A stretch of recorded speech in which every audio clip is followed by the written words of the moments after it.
इसकी। एक्चुअली इसके लिए मुझे पढ़ाना कुछ नहीं है, इसका डायरेक्ट क्वेश्चन ही सर स्टार्ट। वैसे एक मेरा सवाल था रिटायरमेंट में सर, क्या जब पार्टनर रिटायर हो रहा होता है तो छोड़ के उसको जाता है। गुडविल की अमाउंट देते हैं सर उसको? अब गुडविल की एडजस्टमेंट होती है एक, उसके अलावा पार्टनर ऐसी बात है रिटायर हो रहा है तो वो अपने फंड्स वापस लेके जाएगा, जो भी उसने इन्वेस्टमेंट की हुई थी पार्टनर में, जो भी वो एसेट्स लाया था पार्टनरशिप पे, जाहिर सी बात है वो अपने साथ वापस लेके जाएगा। उसकी एडजस्टमेंट निकालना होता है कि वो अमाउंट कितनी है।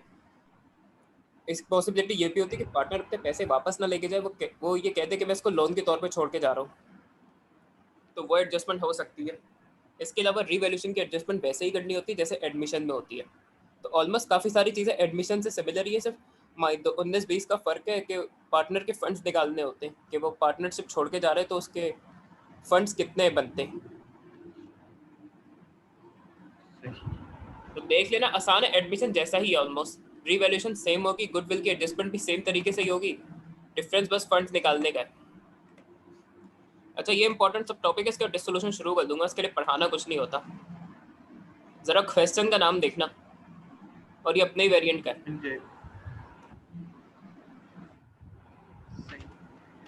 Tom and Jerry Tom and Jerry are in partnership. They do not have formal partnership agreement. The following information is available for partnership for the year end 30th November 2015. Capital account balance at 30 November 2015. Current capital account के balances है 30 नवंबर 2015 के, जबकि current account balances है 1 दिसंबर 2014 के। अच्छा इसमें एक बात नोट करने वाली है कि इसका ईयर एंड कब हो रहा है, तो ईयर में इससे कंफ्यूज 30 नहीं। November 2015. अच्छा नवंबर को अगर साल खत्म हो रहा है तो शुरू कब से हुआ होगा? 1st December 2000. तो कैपिटल अकाउंट के उसने क्लोजिंग बैलेंस दिए हुए, जबकि करंट अकाउंट की ओपनिंग बैलेंस दिए हुए, उसका रीजन है, फिर ड्राइंग्स दी हुई है साल की, फिर ये दिया हुआ प्रॉफिट फ्रॉम ऑपरेशंस।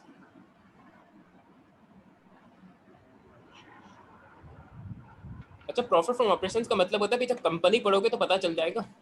कंपनी की वर्कशॉप ली थी कोई तुम लोगों ने अभी? जी सर, मैंने तो मेरी मेरे ख्याल से हुई भी नहीं सर कंपनी की कोई वर्कशॉप। तो उसमें प्रॉफिट फ्रॉम ऑपरेशंस का मतलब बताया था संडे क्या होता है? नहीं सर, मैंने तो ली नहीं, शायद हुई भी नहीं कोई कंपनी की अच्छा वर्कशॉप। है, हम बता देते। प्रॉफिट फ्रॉम ऑपरेशंस का मतलब होता है profit before interest. Tax partnership में होता नहीं, इसलिए मैं profit before interest and tax नहीं बोलूंगा, प्रॉफिट बिफोर इंटरेस्ट। तो ये जो प्रॉफिट है ना, इस पे से सिर्फ इंटरेस्ट माइनस नहीं हुआ हुआ, बाकी सारे एक्सपेंसेस माइनस हुए हुए, सही है। तो ये मतलब होता है प्रॉफिट फ्रॉम ऑपरेशंस का, प्रॉफिट बिफोर इंटरेस्ट। और इंटरेस्ट अच्छा, इसमें जनरेट इंटरेस्ट की वैल्यू हमारी माइनस नहीं हुई भी? नहीं हुई भी। अच्छा देखो लोन है, पार्टनर लोन फ्रॉम पार्टनर है, जो इसमें टर्म देना इंटरेस्ट दिया हुआ है, पार्टनर लोन दिया हुआ है पार्टनरशिप को, तो डेफिनेटली इसमें इंटरेस्ट होगा। अच्छा पर इसने ये भी बता दिया कि टर्म ने लोन पार्टनरशिप को दिया कब था। स्टार्ट में दिया था। इसका मतलब पूरे साल का इंटरेस्ट लगेगा, क्योंकि 1 दिसंबर, क्योंकि ईयर बिगनिंग में इसने लोन दे दिया था पार्टनरशिप को, तो पूरे साल का इंटरेस्ट होगा। ये बात तो समझ आ रही है ना तुम्हें? अच्छा profits eight accrued evenly,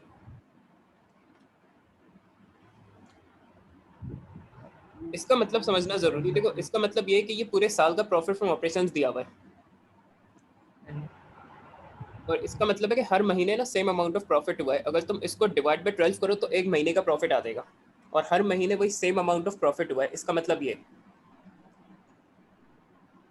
profit at accrued evenly, evenly का मतलब है कि हर महीने बराबरी का प्रॉफिट बिजनेस का, हर महीने सेम अमाउंट ऑफ प्रॉफिट हुआ, जिसकी वजह से ईयरली प्रॉफिट है 12,600। Drawings had been taken evenly throughout the year, सही है। ड्राइंग्स को भी डिवाइड बाय 12 कर दे तो हम मंथली ड्राइंग्स निकाल सकते हैं। इसका एक रीजन है, अभी आगे जाके पता चलेगा, अभी नहीं निकालना।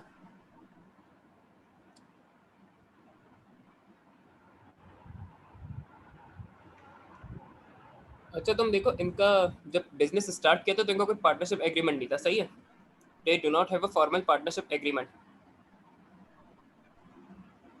जी सर।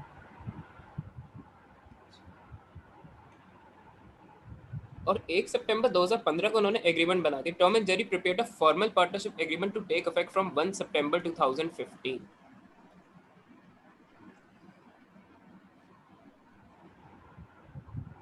मतलब 2 महीना पहले खत्म होने से साल। हाँ, यानी सितंबर, अक्टूबर, नवंबर 3 महीने एग्रीमेंट रहा, क्योंकि 1 सितंबर है, अक्टूबर है और नवंबर है। जी। तो 3 महीने के लिए एग्रीमेंट बना साल में जो है, यानी एग्रीमेंट बना तो वो 3 महीने के लिए एग्रीमेंट रहा। तो उससे पहले कितने महीने के लिए एग्रीमेंट नहीं था? मतलब 9 महीने के लिए 9 महीने agreement। के लिए एग्रीमेंट नहीं था, और तुम दिसंबर से लेके अगर अगस्त तक मंथ्स काउंट करो ना, तो 9 महीने बनेंगे। दिसंबर, जनवरी, फरवरी, मार्च, अप्रैल, मई, जून, जुलाई, अगस्त। अगर तुम दिसंबर से लेके अगस्त तक के मंथ्स काउंट करो ना, तो 9 मंथ्स बनेंगे।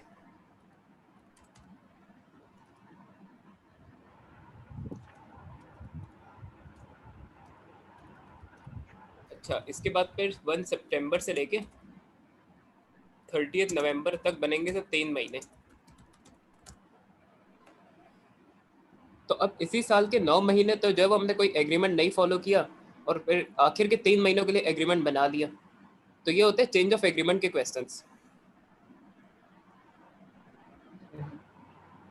अच्छा, हमारा चेंज ऑफ एग्रीमेंट सर वो नहीं होता कि ऑलरेडी जो एग्रीमेंट बना हुआ उसके अंदर फिर आप कुछ रिक्वायरमेंट्स को एडिट करें या हटाएं। वो भी होता है, लेकिन इसमें ये दिया कि शुरू में एग्रीमेंट नहीं था, बाद में एग्रीमेंट बना लिया। एक ऐसा क्वेश्चन भी है जिसमें पुराना एग्रीमेंट है, जिसमें कुछ टर्म्स एंड कंडीशंस कुछ और है, फिर उसने एक नया एग्रीमेंट बना दिया, उसमें टर्म्स एंड कंडीशंस कुछ और है। अब सबसे पहले इसने क्या पूछा है? Calculate the profit before appreciation for the 9th month ended 31st August 2015 and the 3 months ended 30 November 2015. अच्छा, इसमें तो आसान काम दिया, प्रॉफिट बिफोर एप्रोप्रिएशन ही 9 मंथ्स के लिए कैलकुलेट करना और 3 मंथ्स के लिए कैलकुलेट करना, उसे 3 मार्क्स है इसके।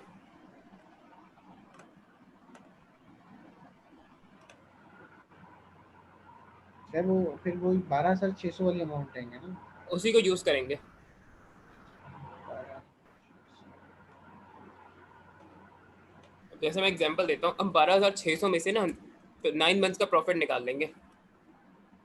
इसका एक तरीका, इसको नौ डिवाइड बाय हजार इसको डिवाइड बाय पचास 12 करो, कितना आएगा?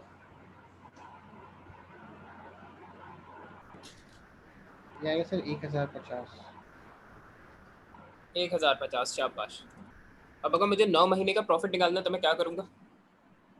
9 12, तो ये 1,050 9 जो है ना, ये मल्टीप्लाई हो जाएगा 9 से।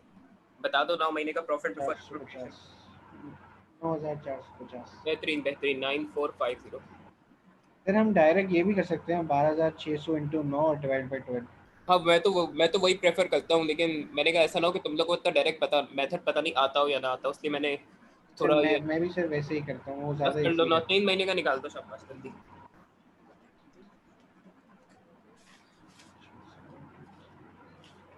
है सर। 3,150।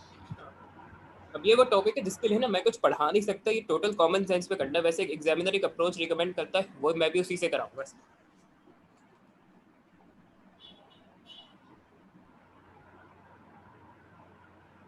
टीवीआई 9 है। सर अच्छा, 3 मंथ्स का बताना मुझे जरा, कितना है प्रॉफिट फ्रॉम सर ऑपरेशंस? 3,150। 3,150। ये अपने पास नोट डाउन भी कर लो।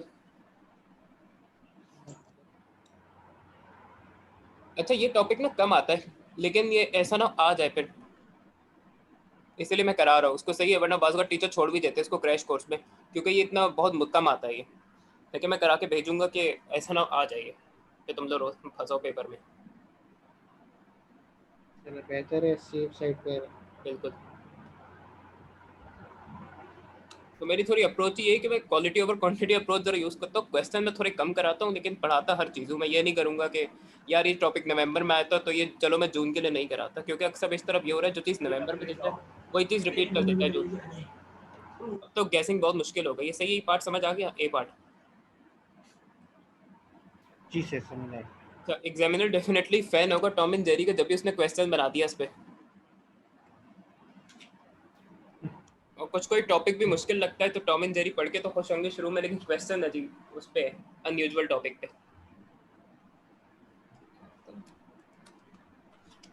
अब ये पार्ट भी पढ़ना जरा। Prepare the appropriation account for the 9th month ended 31st August 2015 and the 3 months ended 30th November 2015. अच्छा, इसमें तो उसने डायरेक्ट बता दिया है। अब इसमें पता है करना क्या होता है कि 9 मंथ्स देखो हमने एग्रीमेंट फॉलो नहीं किया था, तो उस पर जैसे पता है प्रॉफिट की डिस्ट्रीब्यूशन डिफरेंट तरीके से होगी, डिफरेंट। और जो 3 महीने के लिए हमने एग्रीमेंट बनाया उस पर जैसे पता है प्रॉफिट की डिस्ट्रीब्यूशन डिफरेंट तरीके से होगी। तो उसमें एग्जामिनर रिकमेंड क्या करता है कि आप एक 9 मंथ्स का अलग बनाए अप्रोप्रिएशन अकाउंट और 3 मंथ्स का एक अलग बनाए अप्रोप्रिएशन अकाउंट। जी सर। तो इसको ना स्प्लिट मैकेनिक्स कहते हैं। अब ये क्वेश्चन अब तेरे पास खोल लो, ये पूरा मैं यही करके दिखाऊंगा तुम्हें। जी सर, एक मिनट।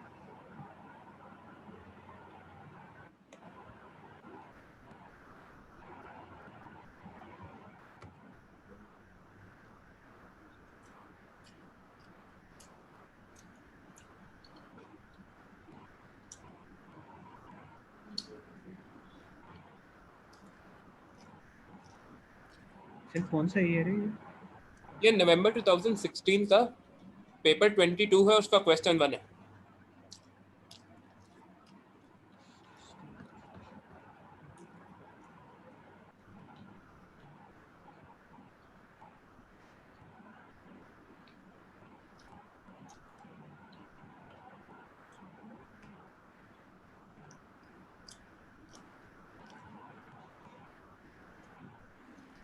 सर नवंबर में कौन सा था पेपर 22? हाँ, नवंबर 2016 पेपर 22, अपने ही रीजन का पेपर है ये।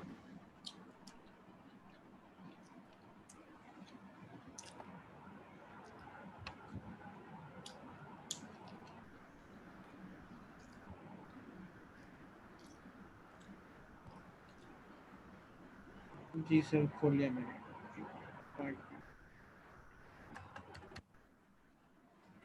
अब मैं स्टार्ट करता हूँ उसको।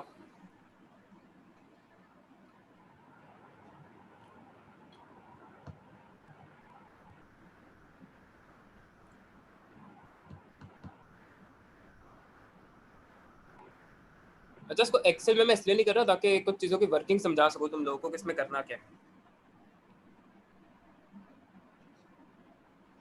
अच्छा, तुमसे भी क्वेश्चन है। देखो, शुरू में 9 मंथ्स के लिए तो हमारे पास कोई एग्रीमेंट नहीं था। सर तो मैंने तुम्हें एक टॉपिक पढ़ाया था, मेरे नोट्स पे भी लिखा हुआ है कि अगर पार्टनरशिप एग्रीमेंट ना हो तो पार्टनरशिप एक्ट 80-90 की कंडीशंस अप्लाई होती है पार्टनरशिप पे। वो याद है तुम्हें? वो याद होनी चाहिए इसको सॉल्व करने के लिए। नहीं सर, वो याद तो नहीं है। देखो, profit and losses equally share होंगे, ना सही कोई सही इंटरेस्ट ऑन सही, कैपिटल प्रॉफिट। होगा, ना कोई इंटरेस्ट ऑन ड्राइंग्स होगा, ना किसी पार्टनर को कोई सैलरी होगी। और पार्टनर ने अगर लोन दिया हुआ है ना बिजनेस को, जैसे इस केस में टॉम ने लोन दिया हुआ है, तुमने देखा था ऊपर, जी सर। तो उस पर इंटरेस्ट सिर्फ 5% पे होगा। इसलिए कहता हूँ 5%। थ्योरी को सीरियस लो। अब यहाँ थ्योरी देखो तुम लोग के लिए कैलकुलेशन में प्रॉब्लम क्रिएट करेगी। अगर तुम लोग को पार्टनरशिप एक्ट 80-90 की कंडीशंस याद नहीं है, या ये याद नहीं कि अगर पार्टनरशिप एग्रीमेंट ना हो तो टर्म्स एंड कंडीशंस कौन सी अप्लाई होती है, तो तुम लोग नहीं कर पाओगे इसमें 9 मंथ्स को। सही सर, मैं भी रिवाइज कर लेता हूँ उसको थोड़ा। हाँ, अब एक काम सबसे पहले ये करना है, इसको मैं सॉल्व करना स्टार्ट नहीं करूंगा सब, क्योंकि इसको स्टार्ट करने के लिए प्रॉफिट बिफोर एप्रोप्रिएशन चाहिए होता है, इजंट इट? याद होगा तुम्हें। जी सर, जी सर। और मेरे पास तो प्रॉफिट फ्रॉम ऑपरेशंस, तो पहले तो मैं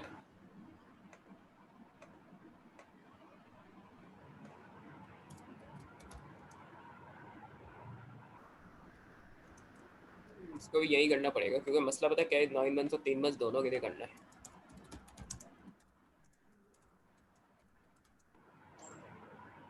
प्रॉफिट फ्रॉम ऑपरेशंस तो हमने ही निकाले, बताना जरा। 9450 है और और 3150। 3150 है। अब इसमें से पहले माइनस करेंगे finance cost. Finance cost interest को कहते हैं, सही है। जी सर, इंटरेस्ट तो सर 5% होगा ना? इंटरेस्ट 5% होगा ये टर्म के लोन पे। ठीक है। अच्छा, लेकिन ये सिर्फ 9 मंथ्स का इंटरेस्ट होगा अभी, 9 मंथ्स के लिए, सही है। तो 9 महीने का इंटरेस्ट निकालना होगा तुम्हें टर्म के लोन पे 5% पे। जी सर, एक मिनट में निकाल। बताना जरा जल्दी। मैंने निकाल लिया, मगर मैं चाहता हूँ तुम निकालो।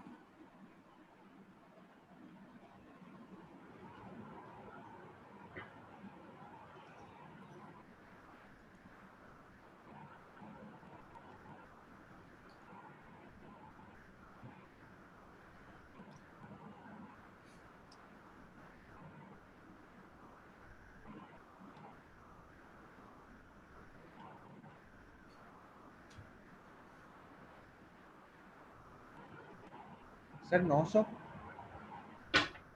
शाप, बेहतरीन, बिल्कुल सही है।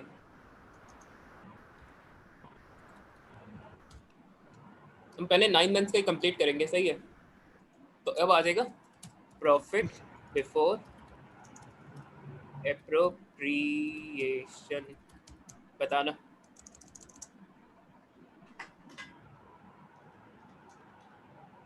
8,550 है ये, चलो मैं कर देता हूँ, 8,550 है। जी सर 8,150। अच्छा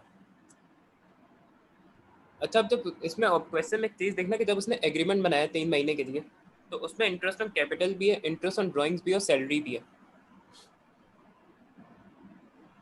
जी सर। मगर वो शुरू के 9 मंथ्स पे तो होगा नहीं, तो हम एक काम करेंगे कि हम उनकी हेडिंग्स डाल देंगे, उनकी स्पेसेस बना देंगे, क्योंकि वजह क्या है कि 3 मंथ्स पे वो सब चीज़ें होंगी। सही।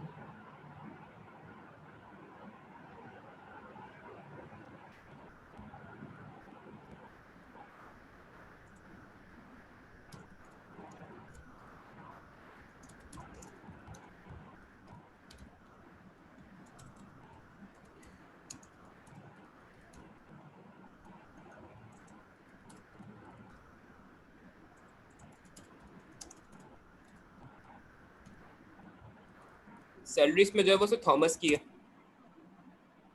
यानी टॉम की।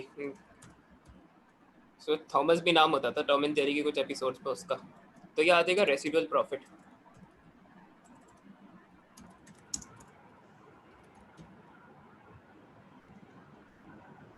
अच्छा, शुरू के 9 मंथ्स पे क्योंकि एग्रीमेंट नहीं है, तो ना इंटरेस्ट ऑन कैपिटल होगा, ना इंटरेस्ट ऑन ड्राइंग्स होगा, ना कोई सैलरी होगी। अच्छा, अब profit and losses equally share होते हैं, तो प्रॉफिट बिफोर एप्रोप्रिएशन ही रेसिडुअल प्रॉफिट हो जाएगा, सही है। जी सर। अब इसकी हम शेयरिंग करा देंगे।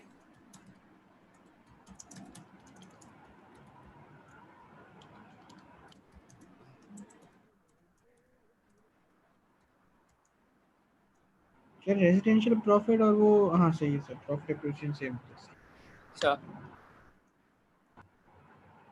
ये कितने कितने हो जाएंगे, टॉम का इक्वल हो जाएंगे, 8550 को डिवाइड बाई 2 कर दो बस, क्योंकि अगर पार्टनरशिप एग्रीमेंट ना बना हुआ हो तो प्रॉफिट या लॉस ना इक्वली शेयर किया जाता है। रेसिडुअल प्रॉफिट 4275, यही छाप दो फिगर यहाँ भी, 4275, टोटल हो गया 8,550। तो ये 9 मंथ्स का बन गया, सही है। जी सर। अब लोन पूरे साल के लिए, तो जाहिर सी बात है इस पे इंटरेस्ट जो है वो मैं, अब 3 महीने का इंटरेस्ट लेना होगा टॉम के लोन पे, लेकिन उसमें एग्रीमेंट जाके देखो, ऐसा तो नहीं उस पर लोन इंटरेस्ट की रेट कुछ और है। Interest on capital was to be rate of 8% पर नहीं नहीं, एनम। पहले लोन इंटरेस्ट देखो, क्योंकि हमें फाइनेंस कॉस्ट निकाल दी 3 महीने की। Loan interest was 4% per annum. हाँ, एग्रीमेंट ना हो तो 5% इंटरेस्ट रेट होता है, अब एग्रीमेंट में ना उन्होंने 4% का इंटरेस्ट रेट डिसाइड किया लोन के लिए, सही है। तो हमें वही लेना होगा, जी 3 महीने सर। का निकालो इंटरेस्ट टर्म के लोन पे 4% पे। सर तो वो उसने जो 5% ले लिया उसका क्या करेंगे? वो तो 9 महीने का है ना, 5% पे जो इंटरेस्ट हम 5% का जो हमने इंटरेस्ट निकाला वो 9 मंथ्स के लिए, 3 महीने का इंटरेस्ट हम निकालेंगे 4% पे, क्योंकि एग्रीमेंट में सर डिसाइड किया गया कि 4% इंटरेस्ट होगा अब। सर लेकिन 240। एग्रीमेंट हमने 3 महीने के लिए फॉलो किया, तो सिर्फ 3 महीने का इंटरेस्ट लिख देगा, सही है। बिल्कुल सही निकाला है, सही। 240।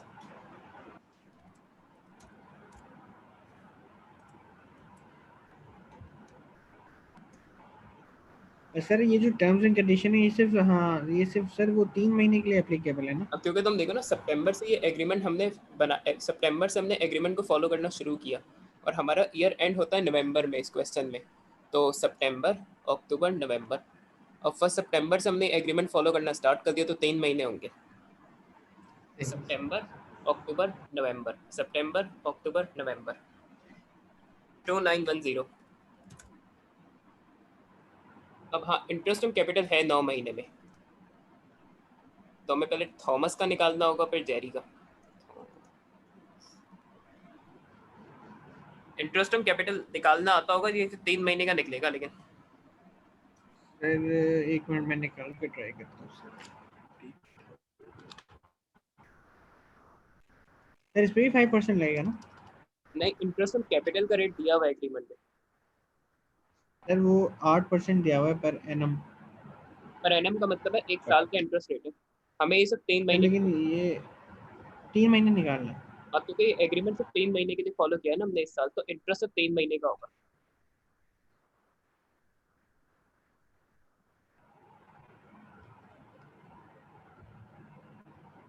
एक इसकी वर्किंग भी लिख देता हूँ मैं, क्योंकि 3 महीने के लिए है सिर्फ ये। 90,000 इंटू 0.08 इंटू 3/12।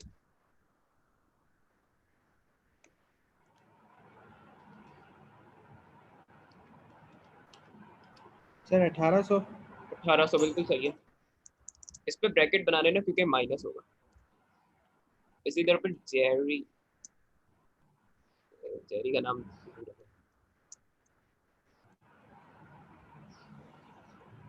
जेरी का निकालना। मैंने एक टर्म की वर्किंग लिख दी है, तो वो जेरी के लिए भी इंटरेस्ट रेट है कि क्या करना है।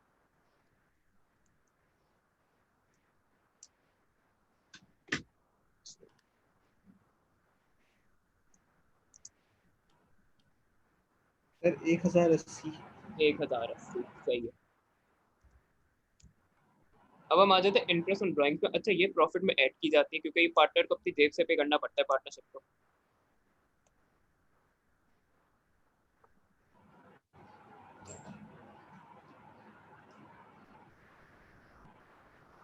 अब इंटरेस्ट ऑन ड्राइंग्स इस पे लाई गई है, तो ये भी हमें सिर्फ 3 महीने की निकालनी होगी। इसका रेट क्या सर 3%। है? 60,000 की ड्राइंग है।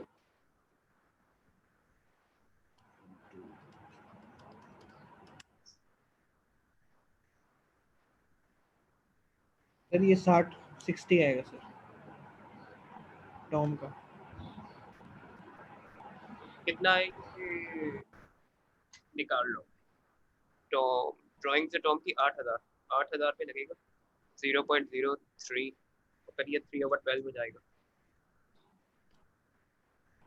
8,000 इंटू 0.03 इंटू 3/12, ये हो जाएगा 60।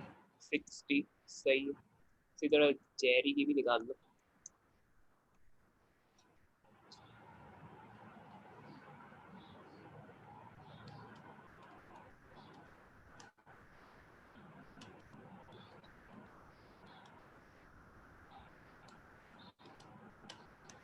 सर 21।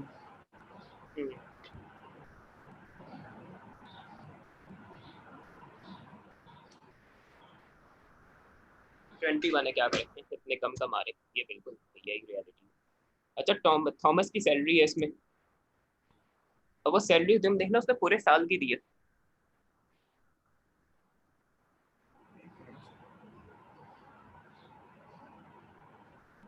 तो क्योंकि एग्रीमेंट अभी देखो साल के आखिर में सिर्फ 3 महीने के लिए बना और 3 महीने फॉलो हुआ है, तो सैलरी सिर्फ 3 मंथ की होगी। सर सैलरी तो यहाँ पे मेंशन नहीं है। एग्रीमेंट पढ़ो, उसमें टॉम की सैलरी दी हुई है, थॉमस की। तो थॉमस की पॉइंट नहीं हाँ बनता। सर मिल गया सर 16,216 पर एनम। ये इसको पूरे सर साल की। डिवाइड बाय हाँ, इसको 3 महीने की निकाल दो बस। 3 महीने में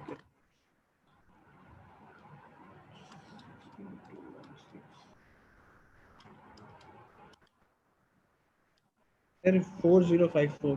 4054 ये भी माइनस होगा क्योंकि आउट ऑफ प्रॉफिट पार्टनर को पे की जाती है।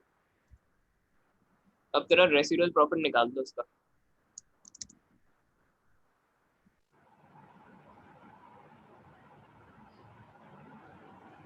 सर 2910 ही होगा ना। क्या हाँ, 2910 में से करनी है एडजस्टमेंट ना।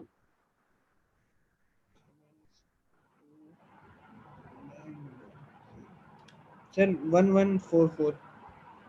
नहीं, 2910 में से 1800 माइनस करो।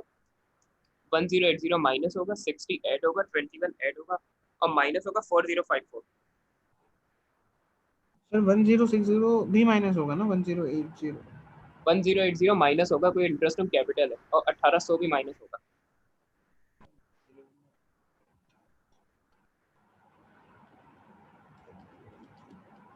सर इंटरेस्ट हम ऐड कर देंगे इंटरेस्ट ऑन ड्राइंग साइड होगा, इंटरेस्ट ऑन कैपिटल दोनों माइनस होंगे, सैलरी भी माइनस होगी।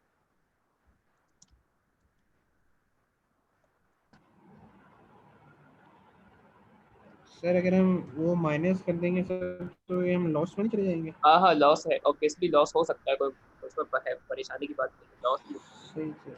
है।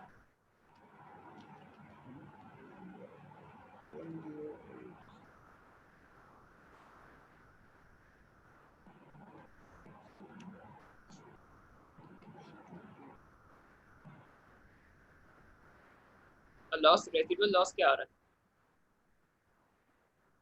सर -3943। है? अच्छा इसको ब्रैकेट बना देना, अकाउंट से ब्रैकेट का मतलब लॉस होता है, सही है। अब ये, अभी हमें शेयर कराना है लॉस ना दोनों में, टॉम एंड जेरी में, और उसने profit and loss sharing ratio दिया हुआ एग्रीमेंट में, तो वो देखना कितना है। सर 3:2। हाँ, तो टॉम का शेयर निकालना पड़ेगा। जी सर।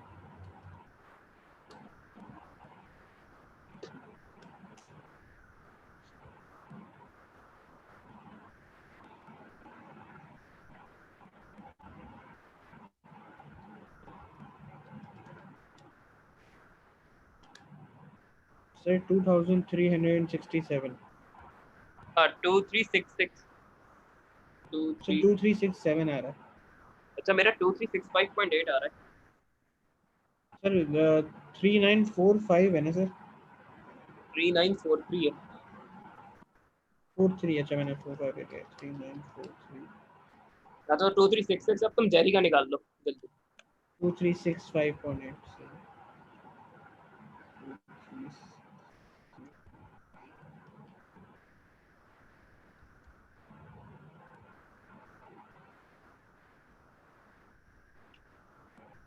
सर 1577.2।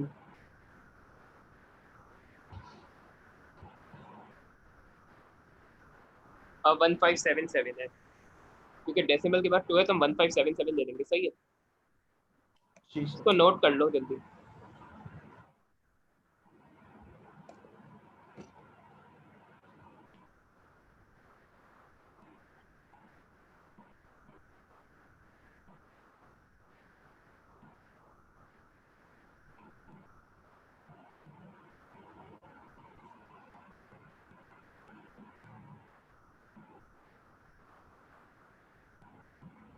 हो गया सर। सही कर लिया, इरेज कर दो उसको। जी सर, ये सर। अच्छा ये होता है स्प्लिट मैकेनिक। अब तुम देखो करना भी इसी से आसान है कि 9 महीने की चीजों को हम अलग से एडजस्ट करेंगे, और जब एग्रीमेंट बन गया तो वो 3 महीने के लिए फॉलो किया, तो उसके एडजस्टमेंट तुम अलग से करेंगे। अगर एक साथ सब करने की कोशिश करोगे तो कभी सही होगा नहीं। और एग्जामिनर भी यही अप्रोच रिकमेंड करता है, खुद भी वो इसी तरह सॉल्व करता है मार्क्स के लिए, मैं दिखाता हूँ अभी, सही है।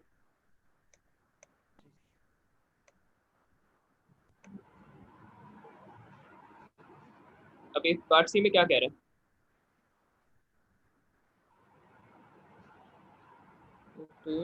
For current account for Tom and Jerry for the year end 30th November 2015। तो मैंने पार्टनरशिप की फर्स्ट क्लास की वीडियो देखी थी, तो उस पर मैंने करंट अकाउंट सिखाए थे। सर देखी होगी सर, क्योंकि मैं भी उसकी भी देख रहा था सर। देखी होगी सर मैंने। तो एक करंट अकाउंट बना, करंट अकाउंट में और कैपिटल अकाउंट में डिफरेंस क्या है? ये भी मैंने उस पर सर एक्सप्लेन किया। कैपिटल सर कैपिटल अकाउंट है सर, वो वन टाइम कॉस्ट अकाउंट है सर, जिसमें आपका नया एसेट वगैरह ऐड हो रहा होता है, या आपकी जो फर्स्ट इन्वेस्टमेंट होती है। और करंट अकाउंट सर आपकी रेगुलर बेसिस पे जो आपकी ट्रांजैक्शन होती है, सैलरीज होती हैं, वो सब day to day running cost होती है, वो रिकॉर्ड होती है। हाँ, तो एक्सपेंसेस भी पार्टनरशिप पार्टनर्स की जो डे टू डे ट्रांजेक्शन है ना, ये वो ट्रांजेक्शन होती है जो ऑलमोस्ट हर साल ही होती है। शेयर ऑफ प्रॉफिट हर साल होगा, ड्राइंग्स हर साल करेंगे ऑलमोस्ट पार्टनर्स। अच्छा, इसके अलावा इंटरेस्ट ऑन कैपिटल भी हर साल ही दिया जाएगा अगर एग्रीमेंट का पार्ट है, इंटरेस्ट ऑन ड्राइंग्स भी हर साल ही होगा, और पार्टनर की सैलरी भी हर साल ही दी जाएगी अगर है तो। तो ये डे टू डे ट्रांजेक्शन ना करंट अकाउंट में रिकॉर्ड करते हैं। इसका मकसद ये होता है, कैपिटल अकाउंट में हम सिर्फ इन्वेस्टमेंट को सेपरेटली देखना चाहते हैं और डे टू डे ट्रांजेक्शन को सेपरेटली देखना चाहते हैं, तो इसलिए हम करंट अकाउंट सेपरेट बनाते हैं डे टू डे ट्रांजेक्शन के लिए।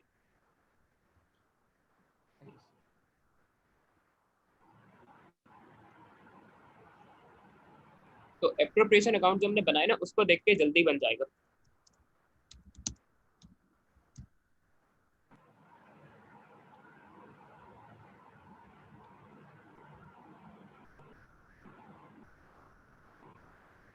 अभी यहाँ स्पेस कम है तो मैं यहाँ से टीजे लिख रहा हूँ।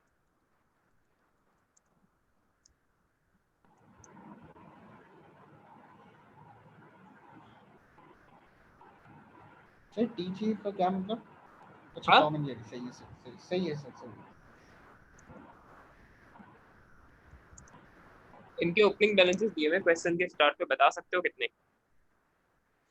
जी सर, एक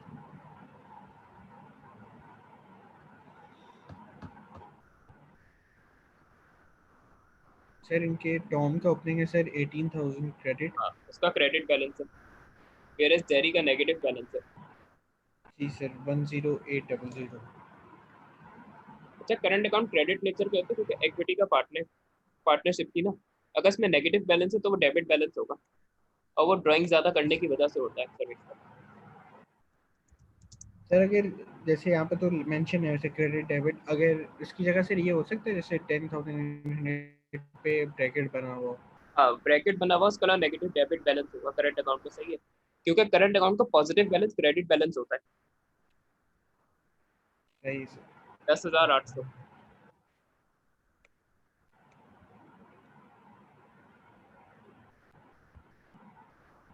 इसके अलावा अब November 30, इंटरेस्ट ऑन कैपिटल ले लेंगे हम पहले, या मैं आईओसी लिख देता हूँ, अभी जगह कम है थोड़ी, लेकिन पेपर में पूरा लिखना है, सही है। इंटरेस्ट ऑन कैपिटल कितना था, दोनों का बता दो जल्दी।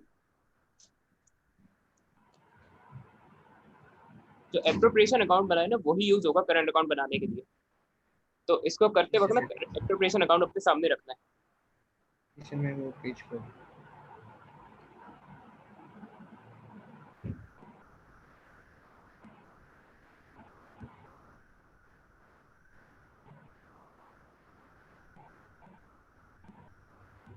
जी सर, आप क्या पूछ रहे थे? Interest on drawings. हाँ, इंटरेस्ट ऑन कैपिटल बताओ, कैपिटल पहले बताओ, interest on capital. Sir interest on capital sir उसका है, एक मिनट सर।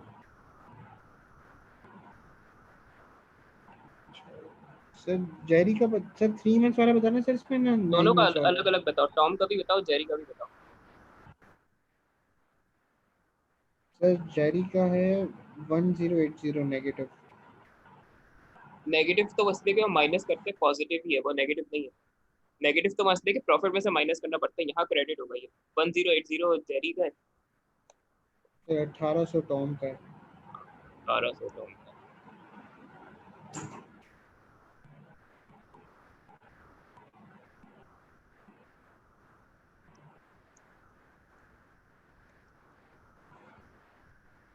अब जरा सैलरी बताना टॉम की, जो 3 महीने की है। सर 3 महीने की सैलरी 2366। 2366 मेरे ख्याल से नहीं है, उसकी सैलरी कितनी है? 16216 डिवाइड बाय 12 मल्टीप्लाई बाय 4054 है, सांग क्या करना। फोर सर जीरो फाइव 4054 तो टोटल है ना सर? टोटल नहीं है, पूरे साल की सैलरी है 16216। उसको 3 महीने में चेंज किया था हमने, तो 4054 आ रहा था। अच्छा हाँ, सही सही सही सही सही, sorry sir, sorry. Four zero entry हो फाइव गया।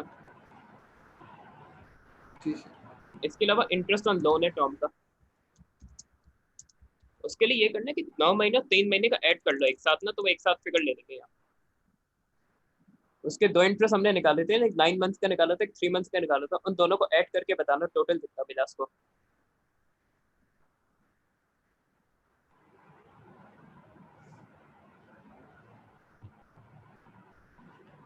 सर लोन पे जो हमने इंटरेस्ट निकाला था। हाँ, दोनों ऐड करना, 9 महीने का भी 3 महीने का भी, और टोटल फिगर बताना कितनी है।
शाम जल्दी करो, दिए हुए ऑलरेडी ठीक है निकाले हुए वेट। हमने फिगर ना, बस ऐड करना है दोनों को। सर निकाला हुआ तो है, वो फिगर मिसप्लेस हो गया सर, ये इधर से समझ नहीं आ रहा ना, मैं 4-5 तुमने अलग कहा तो तरीके था से कि तुमने ओपन कर कॉपी दिया। किया profit and loss appropriation account. Sir profit and loss तो खुला हुआ है मेरे पास सर।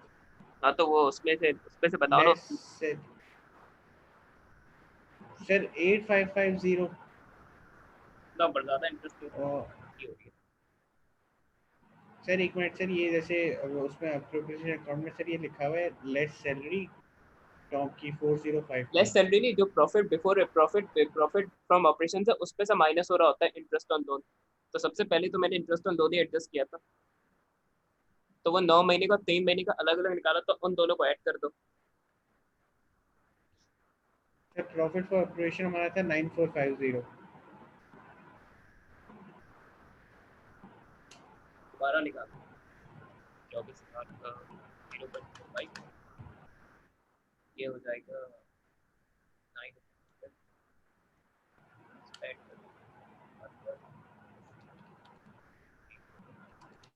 टोटल 1140 है इंटरेस्ट टॉम का।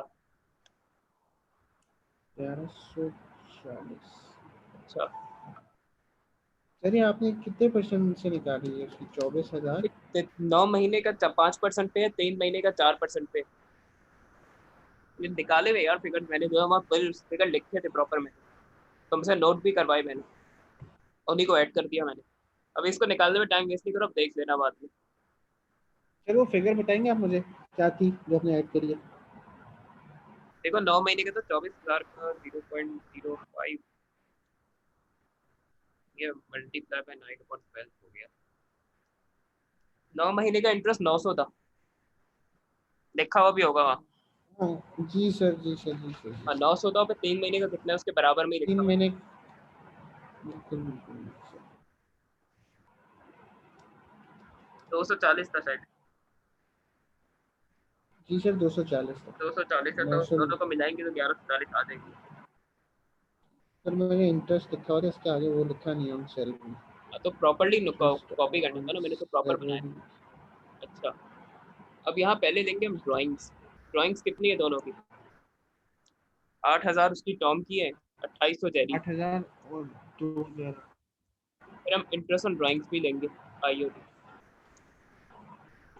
इंटरेस्ट ऑन ड्राइंग बताना दोनों की कितनी कितनी टॉम थी। का सर 60 और 21, टॉम 60 और का 60 और 21, जेरी की 20। 60 और 21 थी। तो उसमें ड्राइंग भी आती है, उसमें इंटरेस्ट ऑन ड्राइंग भी आती है। सही है।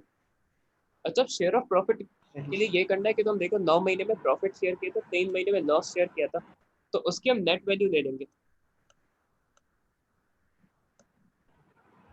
वैसे 9 महीने का 3 महीने का शेयर ऑफ प्रॉफिट ऐड हो जाता, लेकिन यहाँ 9 महीने में प्रॉफिट शेयर किया, 3 महीने में हमने लॉस शेयर किया, तो 9 महीने के शेयर ऑफ प्रॉफिट में से 3 महीने का लॉस हम माइनस कर देंगे, शेयर ऑफ लॉस। तो जरा बताना।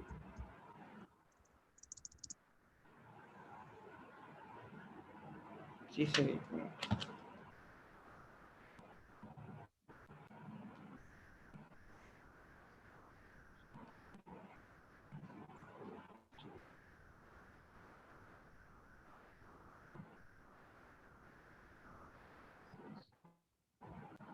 सर 8550 को 3943 से माइनस करेंगे ना? हाँ 3943 है नहीं जो, सर ये नहीं अलग अलग करना है। 4607 जैसे आएगा। टॉम का शेयर ऑफ प्रॉफिट है ना 9 महीने का, उसमें से टॉम का 3 महीने का शेयर ऑफ लॉस माइनस करना है। ये हर पार्टनर का अलग निकलेगा, टोटल में नहीं करना है। जैसे सर टॉम का 9 महीने का शेयर ऑफ सर मैं प्रॉफिट है, उसमें से टॉम का ही 3 महीने का शेयर ऑफ लॉस माइनस कर दो, तो उसकी नेट वैल्यू आ जाएगी। मतलब सर 8550 जो उसका आया है टॉम का, इसको सर 3 मंथ से मैं वो कर दूं? मैंने निकाली तो थे फिगर, 9 महीने का शेयर ऑफ प्रॉफिट निकाला था, 3 महीने का शेयर ऑफ लॉस निकाला था भाई, तो तुम टोटल में खेल रहे हो अभी भी। तुमने कॉपी सही किया था उसको या नहीं? जी सर किया है वो copy. 8550 profit before operation. Operations नहीं भाई, जो फाइनल रेसिडुअल प्रॉफिट है उसको शेयर करते हैं ना हम तो। उसमें मैंने निकाला था कि 9 महीने में टॉम एंड जेरी का कितना कितना शेयर है और 3 महीने में कितना शेयर है, उसकी बात कर रहा हूँ मैं। तो लास्ट में हम प्रॉफिट शेयर करते हैं, वो रेसिडुअल प्रॉफिट शेयर करते हैं ना। मैंने पहले भी कहा था कि इसको नोट सही से करना इंपॉर्टेंट है वो।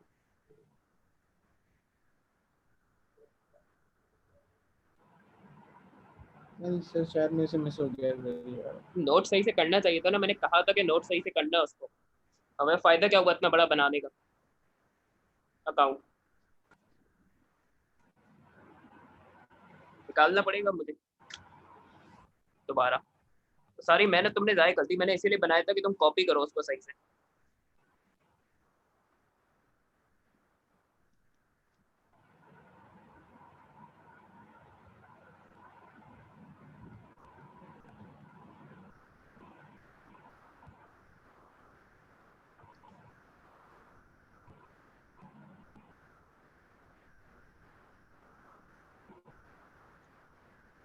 कहीं तुमने 4275 लिखा हुआ है टर्म का शेयर ऑफ प्रॉफिट? जी सर, 4275 लिखा हुआ। उसी के बराबर में लिखा हुआ होगा 3 महीने का लॉस कितना था टर्म का शेयर ऑफ लॉस, वो माइनस कर दो 4275 में से।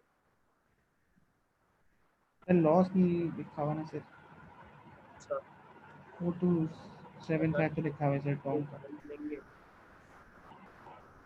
इसमें से माइनस करेंगे 240, उसमें से माइनस करेंगे 1800, से माइनस करेंगे ऐड होगा 60 और 3943। अब 3943 को करूंगा मैं 3/5।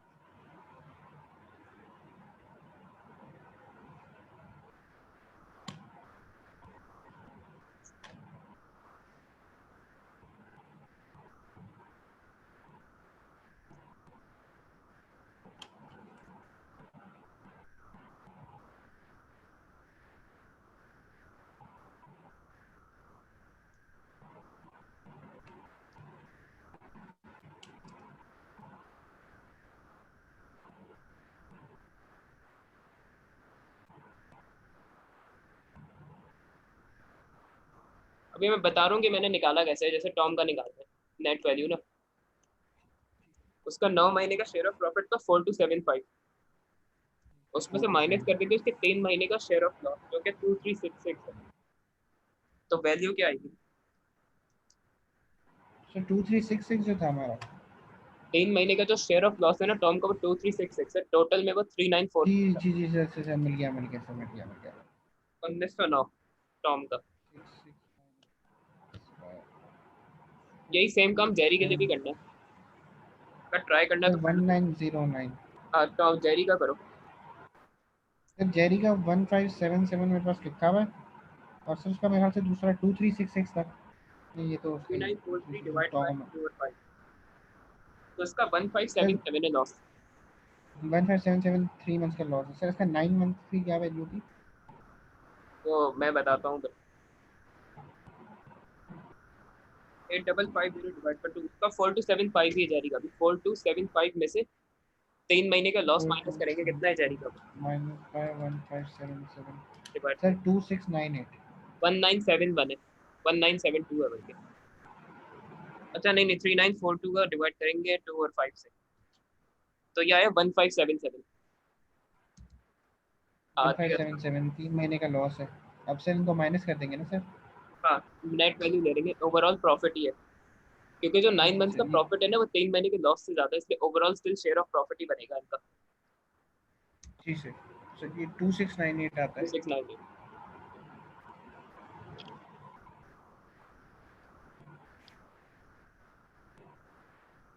अब इनके बैलेंस शीट ही आ जाएंगे।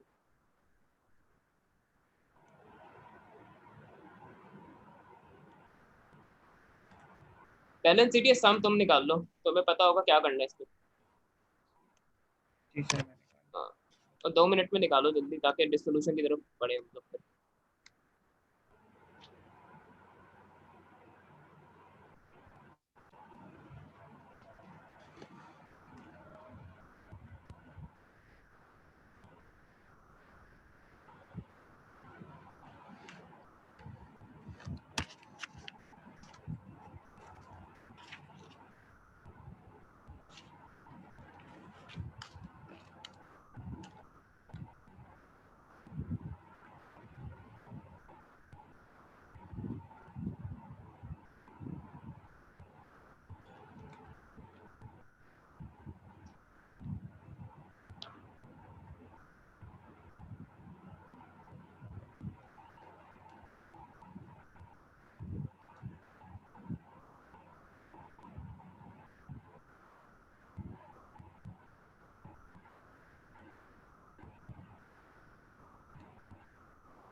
सर ये दिसंबर 1 का balance brought forward credit set पे 18,000 है।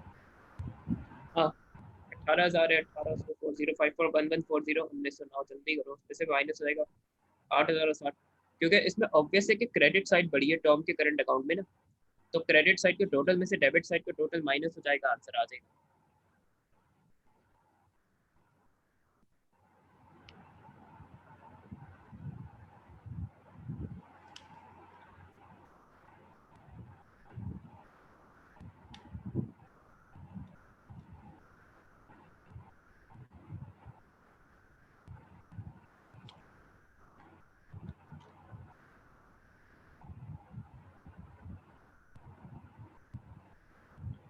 सर टॉम का 18843।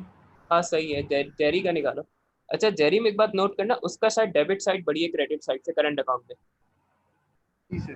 क्योंकि उसको ओपनिंग बैलेंस आ रहा है, तो जेरी का यहाँ डेबिट बैलेंस आएगा, टॉम का क्रेडिट बैलेंस है, तो जेरी का निकाल लो, जेरी का बताना जरा।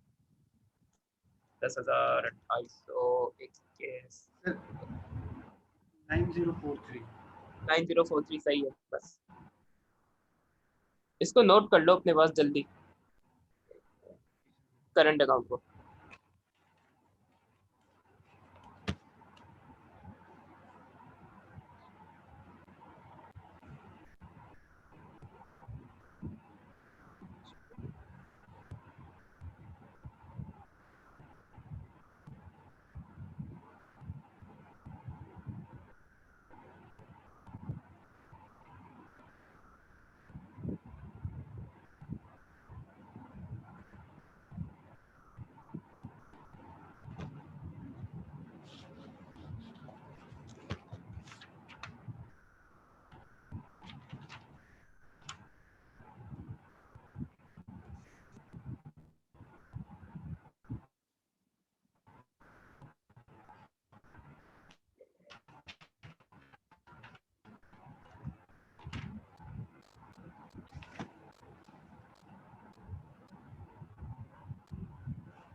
अच्छा तुमने कोई वर्कशॉप ली अभी तक सोफार अकाउंट्स की, जितनी भी हुई है अभी तक इजी तालीम में? नहीं सर आज ले रहा था मैं, लेकिन आज हुई नहीं। अभी रात को एक इसको और जल्दी अकाउंट कॉपी कर लो करंट अकाउंट को, फिर मुझे इस सोल्यूशन स्टार्ट करना है। हो गया सर।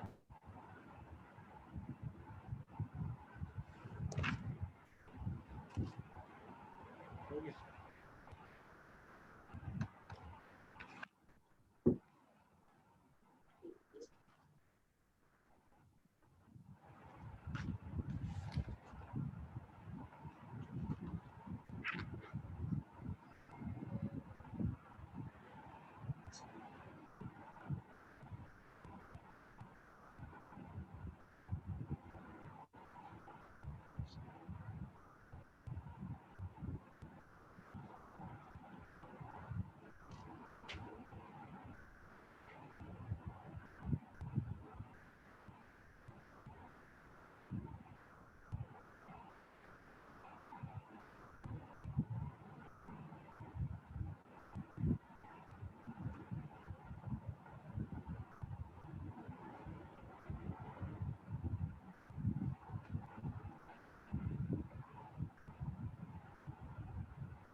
हाँ, हसान कर लिया कॉपी ये? जी सर, कॉपी कर लिया। कर लिया तो बताओ ना जल्दी, मैं फिर आगे बढ़ूँ। मैंने 2 दफ़ा थ्योरी के पार्ट पढ़ाया यार अभी होमवर्क पे मैंने। ले लो ना, क्योंकि अभी थ्योरी के पार्ट करने में जरा टाइम लगेगा, वही रिपीट चीजें जो हम पहले भी कर चुके हैं कि कौन सा सोर्स ऑफ फाइनेंस वो मशीन के लिए चूज करे, तो ये काम तुम जरा होमवर्क पे भी ट्राई कर सकते हो। एफ और एफ का 1 और एफ का 2, इसकी मार्क्स स्कीम दिखाता हूँ मैं तुम्हें, कि उसमें किस तरह अप्रोच करता है इस चीज को।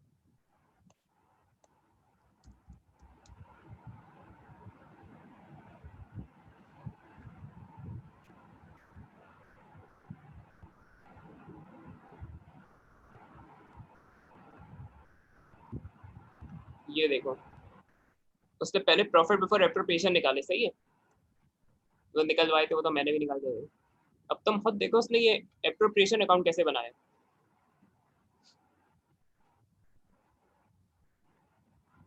9 महीने का अलग, 3 महीने का अलग। सर इसमें सर बिल्कुल स्टार्ट से शुरू किया ना, जो प्रॉफिट बिफोर एप्रिसिएशन हमने थोड़ा पहले से स्टार्ट किया। मैंने प्रॉफिट बिफोर एप्रोप्रिएशन या कैलकुलेट करके दिखाया।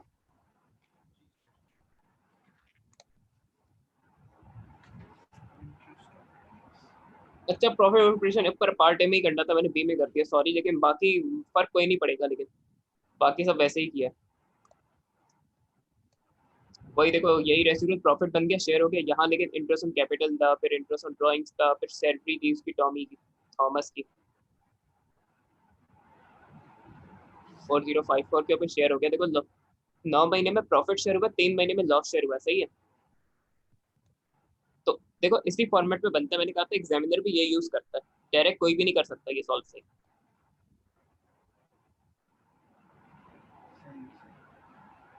कि अब एग्जामिनर बोर्ड में बात लिखी है इसके बारे में।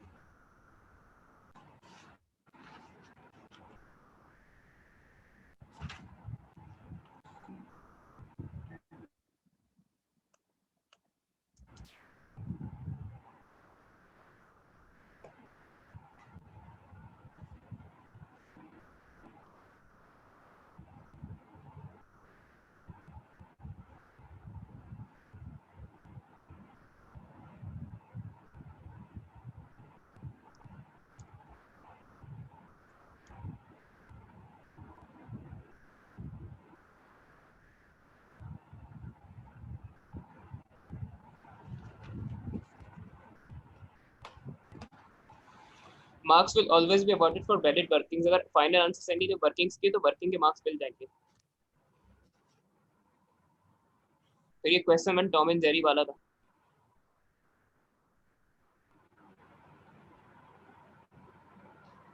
ये पढ़ना जरा, इसलिए देखो एक एक चीज पता होनी चाहिए। The tasks required candidates to calculate the profit before appreciation before and after the drawing up of a formal partnership agreement. Few candidates were awarded the full 3 marks for the task, mostly because they did not recognize that in the absence of formal agreement, a partner loan attracts interest at a rate of 5%. Second, इसमें फिर हमें ये 9 महीने का अलग, 3 अलग बनाना था। preparation of the partnership appropriation account was well answered by well-prepared candidates. However, many candidates did not realize that in the absence of formal partnership agreement, there would be no interest on drawings, no interest on capital, no interest on salary. ये जो मैंने भी बताया था, note भी लिखा हुआ है। सर मतलब अगर कोई इंटरेस्ट रेट नहीं दिया हुआ तो हम ना उस पे किसी पे भी इंटरेस्ट ऑन सैलरी वगैरह पे 5% कुछ भी नहीं लगेगा। इंटरेस्ट नहीं दिया हुआ, ये बात है कि अगर एग्रीमेंट नहीं बना हुआ, in the absence of partnership agreement उसमें लिखा हुआ है कि however they do not have a formal partnership agreement, लिखा हुआ था टॉम एंड जेरी के क्वेश्चन में, तो अगर एग्रीमेंट नहीं बना हुआ ना तो ये कंडीशन अप्लाई होंगी। और एक और बात भी लिखी है उसने, For resultant profit of the 9 months would be spread equally and not in the new profit ratio sharing ratio. सही है जो अभी हमने किया है। हाँ, 9 मंथ्स का ना उन्होंने new profit and loss sharing ratio में शेयर करा दिया, जो कि 3 महीने के एग्रीमेंट में था रेशियो। बाकी 9 महीने के जो एग्रीमेंट ही नहीं था, तो उस पर प्रॉफिट इक्वली शेयर होना था। अच्छा ये टॉपिक समझ आ गया तुम्हें? जी सर, थोड़ा बहुत तो समझ आ गया, एक दो क्वेश्चन इसके और करूंगा सर तो एक होमवर्क पे एडजस्ट आ दूंगा मैं, जाएगा। अकाउंट्स का क्वेश्चन है नवंबर 2019 में, वो भी अपने ही वेरिएंट में आया था, तो वो तुम होमवर्क पे कर लेना तो समझ आ जाएगा। सर लेकिन आप इसमें इससे शुरू में रिटायरमेंट भी दी हुई है,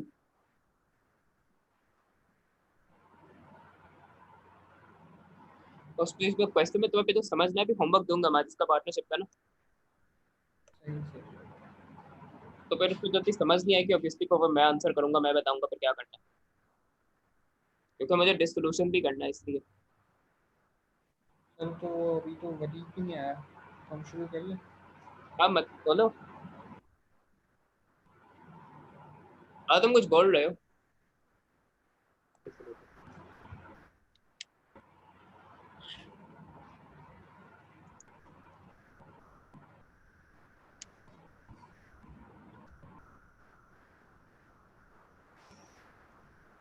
अच्छा डिसोल्यूशन का मतलब है कि हम पार्टनरशिप को ना क्लोज कर रहे हैं या बंद कर रहे हैं।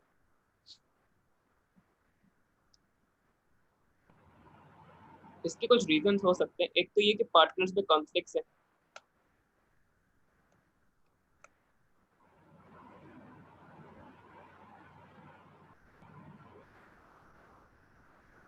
पार्टनर्स में कॉन्फ्लिक्ट्स है, उसके अलावा प्रॉफिट्स डिक्लाइन हो रहे हैं, कंटिन्यूसली लॉसेस हो रहे हैं बिजनेस को,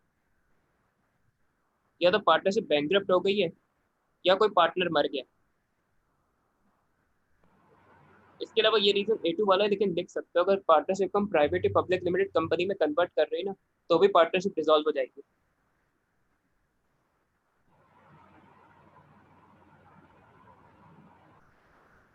Dissolution implies when a partnership begins conflict between decline and profit recognition changes to private public and सही।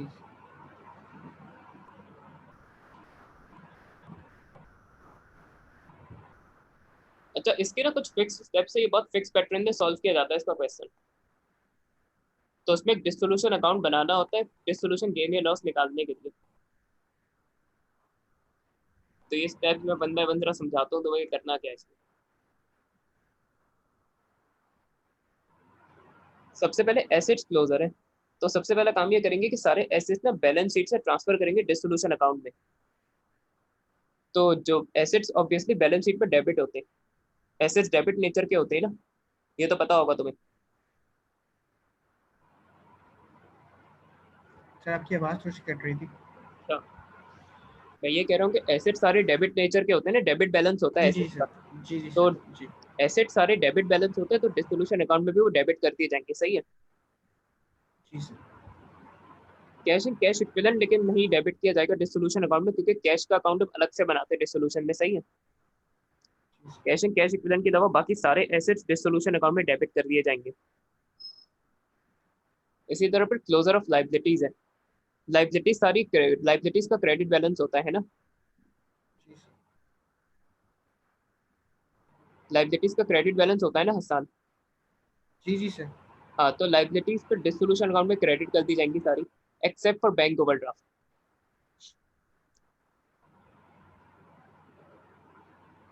अच्छा किसी आउटसाइडर ने अगर लोन दिया हुआ है तो वो बैंक अकाउंट से रीपे कर दिया जाएगा, तो उसमें लोन रीपेमेंट की एंट्री बनेगी। तो लोन रीपे करने की एंट्री पता है शांत में, अगर हम कोई लोन रीपे करें तो उसकी अकाउंटिंग एंट्री क्या होती है? सर लायबिलिटी हमारी डेबिट हो जाती है, बैंक क्रेडिट हो जाता बस है। वही होगा।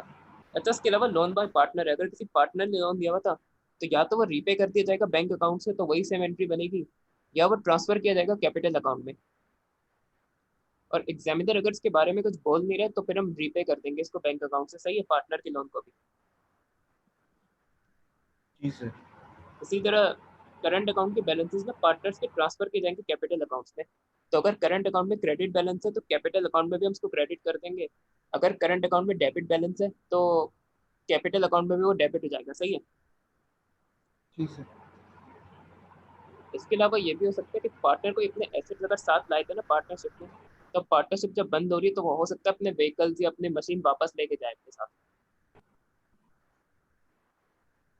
सर वो तो उसकी कैपिटल में वो एडजस्ट हो जाएगा ना सर, इन्वेस्टमेंट में या प्रॉफिट में। नहीं डिसोल्यूशन अकाउंट में करेंगे उसको, तो कैपिटल अकाउंट डेबिट होगा ऑब्वियसली, अपनी वो इन्वेस्टमेंट साथ लेके जा रहे हैं। क्योंकि वो एसेट कैपिटल के तौर पे लाए थे, तो कैपिटल डेबिट कर दिया जाएगा, डिस्ट्रीब्यूशन अकाउंट में क्रेडिट करेंगे उसको।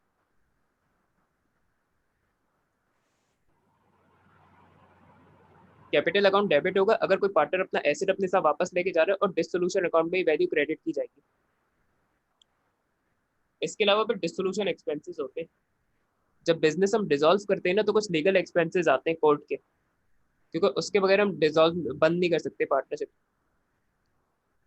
तो उस पर डिस्ट्रीब्यूशन अकाउंट डेबिट होगा, और अभी एंट्रीज में दिखा रहा हूँ नीचे, और बैंक अकाउंट क्रेडिट होगा।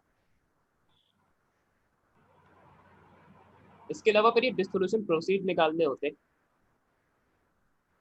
जब हम बिजनेस बंद कर रहे होंगे ना, तो अपने सर्टेन एसेट्स को बेच देंगे, अपने ट्रेड रिसीवेबल से पैसा वापस ले लेंगे, और अपनी कुछ इन्वेंट्री भी बेचेंगे। तो ये अमाउंट मैं सिखाऊंगा उसको कैलकुलेट कैसे करना है, उसकी एंट्री भी पास करनी होती है।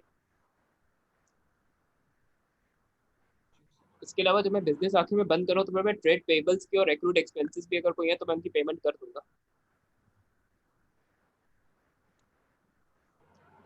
अच्छा, ये तो पॉइंट्स ना मैं क्वेश्चन के बीच में समझाऊंगा, ये अभी समझ नहीं आएंगे, सही है। जी सर। ये अकाउंट तो मैं ही बना के दिखाऊंगा, ये इसकी एंट्रीज है डिस्ट्रीब्यूशन की। जब एसेट्स क्लोज करेंगे तो उस पर डिस्ट्रीब्यूशन की याद कर लो, काफी डिस्ट्रीब्यूशन अकाउंट डेबिट होगा अगर एसेट्स को जब क्लोज करेंगे। लाइबिलिटीज को जब क्लोज करेंगे तो डिस्ट्रीब्यूशन अकाउंट क्रेडिट किया जाएगा। लोन बाय आउटसाइड की एंट्री तो तुमने ही बता दी थी। अब लोन पार्टनर का लोन है, तो रिपेमेंट फ्रॉम बैंक अकाउंट की एंट्री से मैं ट्रांसफर टू कैपिटल अकाउंट की डिफरेंट है, देखना।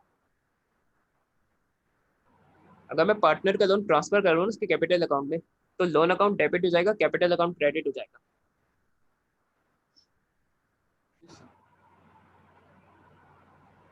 इसके अलावा करंट अकाउंट, अगर पार्टनर का करंट अकाउंट में क्रेडिट बैलेंस है तो कैपिटल अकाउंट भी क्रेडिट हो जाएगा, और अगर पार्टनर का डेबिट बैलेंस है करंट अकाउंट को, तो कैपिटल अकाउंट भी डेबिट हो जाएगा।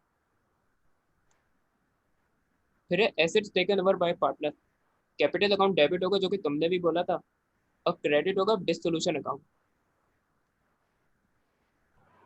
उसकी वजह है कि हम एसेट बैलेंस शीट से सारे एसेट्स हम डिसोल्यूशन अकाउंट में ट्रांसफर कर चुके, तब हम एसेट को क्रेडिट करने के बजाय हम डिसोल्यूशन अकाउंट को क्रेडिट करेंगे। इसके अलावा डिसोल्यूशन एक्सपेंसेस है। बैंक अकाउंट क्रेडिट होगा, ऑब्वियसली हम एक्सपेंस पे कर रहे होंगे, और डिसोल्यूशन अकाउंट डेबिट होगा। अच्छा, डिसोल्यूशन अकाउंट में भी होता है कि कोई गेन्स है ना वो क्रेडिट साइड में आएंगे, और अगर कोई एक्सपेंसेस है तो वो डेबिट साइड में आएंगे।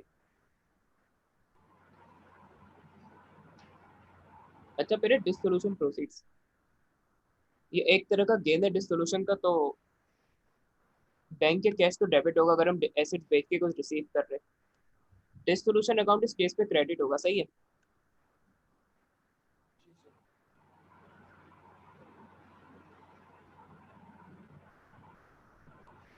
इसके अलावा भी लास्ट एंट्री जो मैं समझा रहा हूँ वो पेमेंट टू ट्रेड पेबल्स की है। अकाउंट पेबल को पे कर रहा हूँ तो बैंक के कैश तो क्रेडिट होगा, और क्योंकि ये एक्सपेंस है डिसोल्यूशन का, तो ये डिसोल्यूशन अकाउंट में डेबिट किया जाएगा। तो अभी इन एंट्रीज को फिलहाल देख लो, कोई कंफ्यूजन है तुम्हें?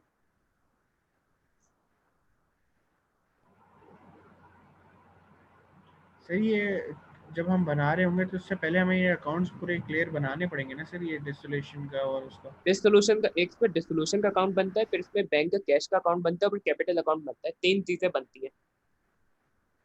सर तो ये तीन चीज़ें बनने के बाद अगर हम ये बनाए तो सर ये ज़्यादा टाइम कंज्यूमिंग नहीं होगा? मतलब फिर ये तकरीबन 20 मार्क्स का क्वेश्चन होगा तकरीबन। 15 मार्क्स का आता है अक्सर बेशतर ये। इसमें देखो काफी सारी एंट्रीज तो डिसोल्यूशन अकाउंट में ही होती है, तो वो अलग अलग अकाउंट्स नहीं बनाने पड़ते। अकाउंट सिर्फ तीन बनते हैं डिसोल्यूशन में। डिसोल्यूशन का एक बैंक का और तीसरा आपने कौन सा बताया कैपिटल आपने? अकाउंट। ठीक है। और अक्सर बेशतर तो वो डिसोल्यूशन अकाउंट बनवा रहा होता है, बैंक के कैश पर बनवाता, बैंक के कैपिटल अकाउंट बनवाता भी नहीं है, क्योंकि उसे थ्योरी भी देनी होती है, और वो तीनों भी बनवा लेता है मौके मौके पे। जैसे नवंबर 2020 में उसने तीनों बनवाए, लेकिन फिर उसने एग्जामिनर ने फेवर इस तरह कहता है कि थ्योरी कोई नहीं पूछी थी, पूरे मार्क्स कैलकुलेशन पे ही दे दिए, और ट्रांजेक्शन कम दी फिर एग्जामिनर ने। इसमें ना मसले की स्टेप्स याद होने चाहिए, और ये एंट्रीज पता होनी चाहिए, तो उसके बाद ही काफी इजी टॉपिक है। तो जाहिर सी बात है, फॉरेन किसी को भी एंट्रीज या स्टेप्स याद नहीं होते, थोड़ा टाइम लगता है। लेकिन जितने क्वेश्चंस करेंगे उतना याद हो जाएगा फिर ये। तो उसके फिक्स स्टेप से फिक्स पैटर्न में क्वेश्चन आता है इसका डिसोल्यूशन का। ये अभी इसलिए एक्सप्लेन नहीं कर रहा, ये क्वेश्चन के बीच में ही समझ आएंगे तुम्हें, सही है। अगर ये एंट्री थोड़ी क्लियर है तो मैं क्वेश्चन स्टार्ट करूँ उसका। ये सब मेरे नोट्स में, इसके स्टेप्स, इसकी entries, this solution account obviously मैं ही बना के दिखाऊंगा अभी। अगर कोई जी कंफ्यूजन सर। है तो पूछ लो, वरना फिर मैं क्वेश्चन स्टार्ट करूँ उसका। सर आप स्टार्ट करें। अच्छा, वो जो टॉम एंड जेरी वाला क्वेश्चन है वो क्वेश्चन लिस्ट पे लिख लिया तुमने? उसको लिख लो वहाँ क्वेश्चन लिस्ट पे पहले। जी सर मैं note कर रहा हूँ। नवंबर 2016 P22 question 1। Question list proper बनाओ तुम लोग, अब जब बना लोगे फिर मैं क्वेश्चन पुट करेंगे। सर नवंबर 2020, सर क्या था नवंबर 2016, 2016? हाँ, पेपर 22 क्वेश्चन 1।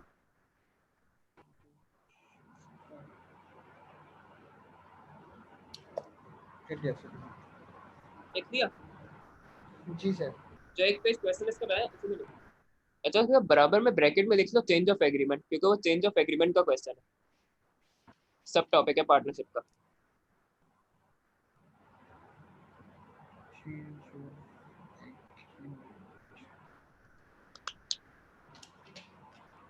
कर दिया सर।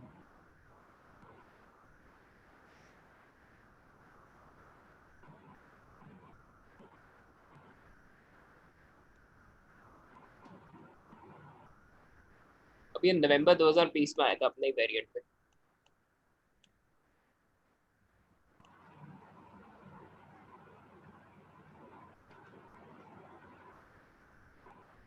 ये वाला क्वेश्चन है,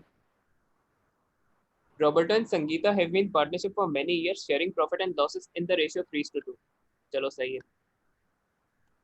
They decided to dissolve the partnership on 31st August 2020। Dissolve the partnership इसका मतलब dissolution है, सही है। Their summarized statement of financial position at that date was as follows। उसी डेट की तुम्हें बैलेंस शीट दी हुई है। एसेट्स, नॉन करेंट एसेट्स 1,60,000 के, 45,000 की इन्वेंट्री, ट्रेड रिसीवेबल्स है। कैपिटल अकाउंट के बैलेंसेस तुम देखो दिए में। अच्छा, अब करंट अकाउंट के बैलेंसेस देखो, यहाँ अब तुम बताओ क्रेडिट बैलेंस कौन सा है, डेबिट बैलेंस कौन सा सर 25,000 क्रेडिट है और 10,000 हमारा डेबिट है। है। फिर करंट लाइबिलिटीज भी दी हुई एग्जामिनर ने, ट्रेड पेबल्स है। अच्छा, इस बार बैंक ओवरड्राफ्ट है,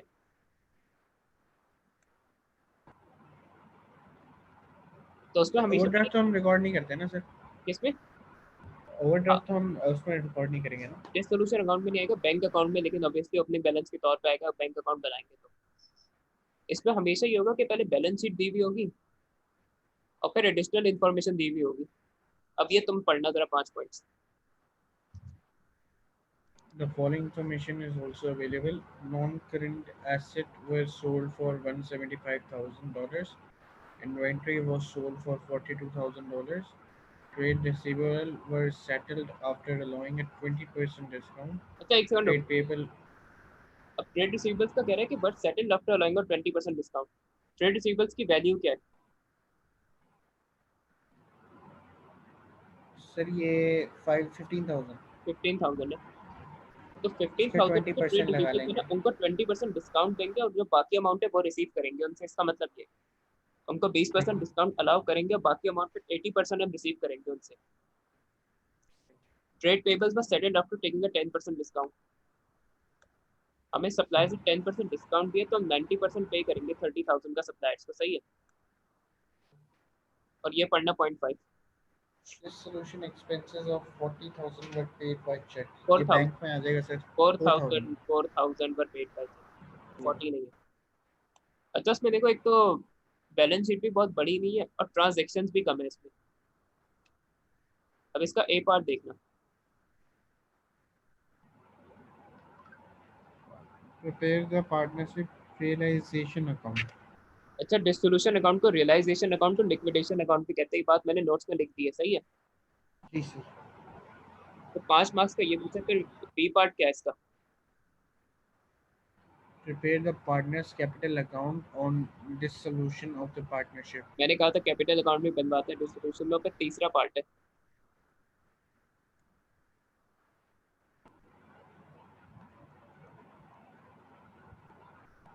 पार्ट्स ही देखना। Prepare the bank account of distribution of the partnership. अच्छा देखो, एक क्वेश्चन 15 मार्क्स का होता है, क्वेश्चन 2 और 3 ना। तो देखो टोटल 15 मार्क्स इसी के बनते हैं। कोई थ्योरी पूछी है इसमें? नहीं सर। हाँ, तो अगर उसने तीनों चीजें बनवाई ना तो फिर उसने थ्योरी नहीं पूछी, इसने पेपर कर दिया। और ट्रांजेक्शन भी इसमें कम थी। अच्छा, अब ये क्वेश्चन ना तुम्हें अपने पास खोलना होगा, तो ही मैं यहाँ रियलाइजेशन अकाउंट बना पाऊंगा।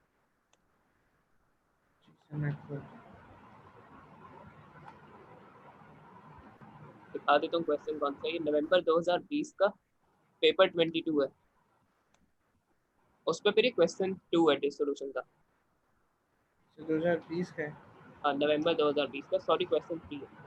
नवंबर 2020 पेपर 22 क्वेश्चन 3। ये अपने ही रीजन में ना नवंबर में आया था अभी डिसोल्यूशन। और क्योंकि आसान दिया था तो बच्चे काफी खुश हुए थे इस क्वेश्चन से।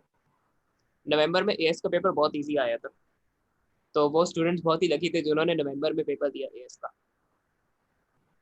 A2 का पेपर इंतहा का हार्ड था, क्योंकि वो भी मैं एक्सपेक्ट कर रहा था कि इजी होगा ऑनलाइन क्लासेस की और कोविड की वजह से। लेकिन A2 का पेपर बहुत हार्ड आया था, उसमें हवा खराब हो गई थी स्टूडेंट्स की। एएस का बहुत इजी दिया था, एमसीक्यूज भी बहुत आसान थे एएस के। अब जून में पता नहीं क्या करेगा। सर अभी तो सुना है मैंने कि कुछ बच्चों ने केस फाइल कर दिया। किसने क्या कभी? तो कुछ बच्चों ने केस फाइल करा है। मंडे को हियरिंग है उसकी। कैम्ब्रिज पे किया है ना। सर कैम्ब्रिज कैम्ब्रिज पे। कैम्ब्रिज वाले ब्रिटिश काउंसिल वाले ही बैन करेंगे, स्टूडेंट्स के पास कोई वैलिड रीजन नहीं है केस जीतने का। अगर वो कोविड को साइड करेंगे तो लॉकडाउन तो बाकी भी कहीं नहीं लगा पा। सर वो इस तरीके से कर रहे हैं कि अभी जो उन्होंने फाइल किया ना सर, उस पर मेंशन किया हुआ है कि बच्चों को कोविड वगैरह हो रहे हैं और आप जब एग्ज़ाम हॉल में बुलाएंगे तो वो इंडोर होते हैं सी एग्ज़ाम्स। वहाँ इतने सारे बच्चों को अकोमोडेट करेंगे। अगर किसी को कोविड हुआ तो वो इंडोर की मस्ती की वजह से सबको लग सकता है। देखो उसके पास सीआईए के पास अरेंजमेंट क्या है, सीआईए सीआईए के पास अरेंजमेंट क्या है इसके। जिसको कोविड होगा उसको तो पेपर देने नहीं देंगे, वो बुखार चेक करेंगे पेपर से पहले। नवंबर 2020 में भी ना सबके फीवर चेक किए गए थे पेपर से पहले, तो जिसको बुखार था उसको पेपर नहीं देने दिया था। इसके अलावा लाइनों में डिस्टेंस बहुत रखा गया था स्टूडेंट्स के बीच में, और टेबल्स पे भी बहुत ज्यादा डिस्टेंस रखा गया था। तो वो तो सारे एसओपीज फॉलो कर रहे हैं। और इसके अलावा कोविड गारंटी दी है कि सीआईई में ही हो, कहीं और भी कोविड हो सकता है। और फिर स्टूडेंट से ये भी पूछा जाएगा कि आपने खुद कोई एसओपीज फॉलो कर रहे हैं, खुद अपने आप को सोशली डिस्टेंस किया हुआ है या नहीं। अब अगर ये स्टूडेंट जो है चाय के होटलों में बैठ रहे हैं, घर में शीशा पार्टीज चल रही है, गाड़ियों में साथ घूम फिर रहे हैं, तो ये उस चीज को जस्टिफाई नहीं कर सकते कि हम पेपर में नहीं आएंगे। और कोर्ट फॉलो को भी इतना पता सर है कि ये स्टूडेंट जो है वो घूम फिर रहे हैं ये साथ, और सोशल डिस्टेंसिंग मुझे पेपर के बाद याद आती है। सर ये सिर्फ एक पॉइंट लेके बैठे हुए हैं कि जोन जोन में और भी कुछ उनका लो कंट्रीज ने कैंसिल कर दिया तो पाकिस्तान क्यों ले रहा है। और इसका एक और पॉइंट मैं तो बताऊँ, नवंबर में भी ना कुछ कंट्रीज में पेपर कैंसिल हुए थे, लेकिन पाकिस्तान में हुए थे। और बांग्लादेश में नवंबर में भी पेपर नहीं हुआ था, लेकिन पाकिस्तान में हुआ था नवंबर में पेपर। मुझे नहीं लगता कि कैंसिल होगा। हाँ। वैसे भी 10 दिन ही रहेगा, 10-11 दिन में शुरू हो जाएंगे। हाँ, तो अब बस अब तो मैं उन्हें कहती कि उसको प्रिपेयर ही करें, क्योंकि देखो ना कि कहीं और लॉकडाउन नहीं है, जब बाकी जगह पेपर्स हो रहे हैं। और कोविड के यहाँ केसेस स्टिल कम है in comparison to other countries. 6 या 7% से पॉजिटिविटी रेट है। तो इस पे वो क्यों पेपर बंद करवाएंगे जब बाकी सारे काम मुल्क में चल रहे हैं, तो वो सिर्फ पेपर को क्यों कैंसिल करेंगे। और सीआईए के पास तो, ब्रिटिश काउंसिल और सीआईए के पास तो पैसा भी काफी, तो एसओपीज उन्होंने नवंबर में भी काफी अच्छे किए थे, क्योंकि मेरे तो स्टूडेंट्स ने पेपर दिया है नवंबर में, इसलिए मेरे जितना इंपॉर्टेंट सेशन था। और नवंबर का पता है जून जितने ही स्टूडेंट बैठे थे, तो ये कैम्ब्रिज ने खुद अपनी वेबसाइट में बताया कि नवंबर का ये सबसे बड़ा सेशन था। यानी नवंबर में ऑलमोस्ट जून जितने बच्चे बैठे थे। नवंबर 2020 में काफी ज्यादा स्टूडेंट्स थे, काफी बड़ा वो सेशन जून नवंबर का हुआ था। जून वाले भी सर वहीं आ गए होंगे ना सर, और फिर जुलाई देखो जून। सीआईए ने एक एहसान भी किया था कि थ्रेश होल्ड पे हल्का हाथ रखा। एएस का पेपर बहुत आसान था फिर भी उसका थ्रेश होल्ड बहुत कम बना, एमसीक्यूज बहुत आसान था फिर भी उसका थ्रेश होल्ड बहुत कम बना। और A2 का अगर पेपर बहुत फाड़ू आया था तो थ्रेश होल्ड भी उन्होंने उसके हिसाब से ही रखा। ये परसेंटाइल्स को कहते हैं, पता होगा। परसेंटाइल पे मार्क होते हैं ना लेवल के पेपर, तुम्हें बात पता है?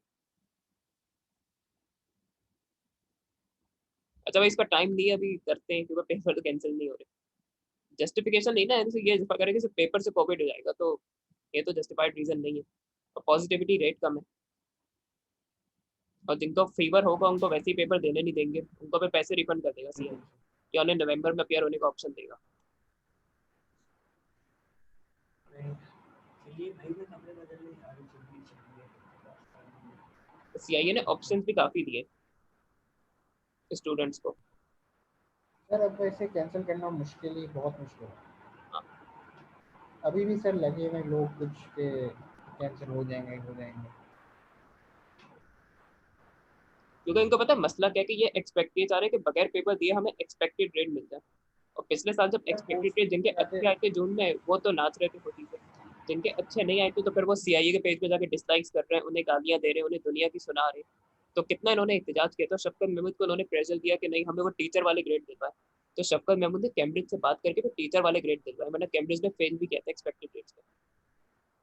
एक्सपेक्टेड ग्रेड्स में सर मैंने भी अप्लाई किया था पिछली बार, मैं एएस दे रहा था ना। हाँ। तो मेरा सर इशू ये आया था कि मैं मेरी ईमेल जो वहाँ मेंशन थी ना सर, वो मेरे से बंद हो गई थी, मतलब उसका पासवर्ड मैं भूल गया था।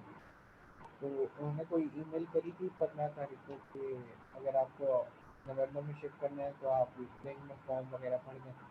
अब मेरी ईमेल बंद थी, जो मैंने उनसे फ़ोन किया, लेकिन मैंने बोल दिया था आप मुझे नवंबर में ट्रांसफ़र कर दें।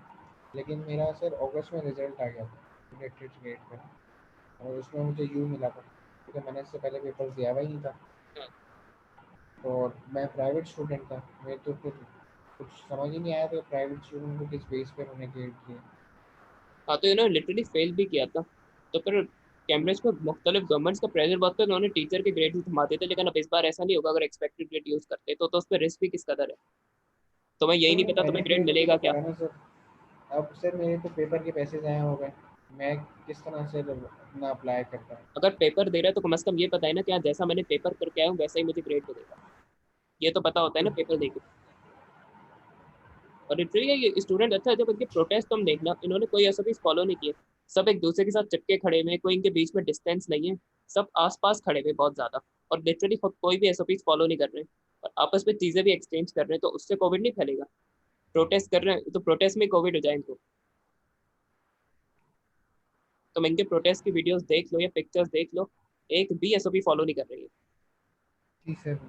और फिर कैम्ब्रिज को कह रहे देखिए हैं वो वहाँ कोविड हो जाएगा, तो ये तो वैसे ही केस हार देंगे।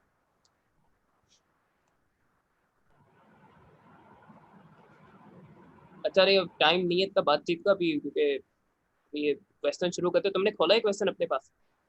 जी सर मैंने खोल लिया। ऑल तो हमें इस चीज की फेवर है कि आप पेपर का थोड़ा सा टाइम बढ़ा दें कि जून या जुलाई में पेपर हो जाए, क्योंकि हाँ सर थोड़ा सा अनसर्टिनिटी रही। पोस्टपोन कर देते ना। थोड़ा सा पोस्टपोन कर देते, क्योंकि नवंबर में मेजोरिटी ने पेपर दिए, नवंबर 2020 में। फिर जनवरी तक इन्होंने रिजल्ट्स का वेट किया कि रिजल्ट आएगा तो उसके बाद एएस पढ़ना या ए2 पढ़ना शुरू करेंगे।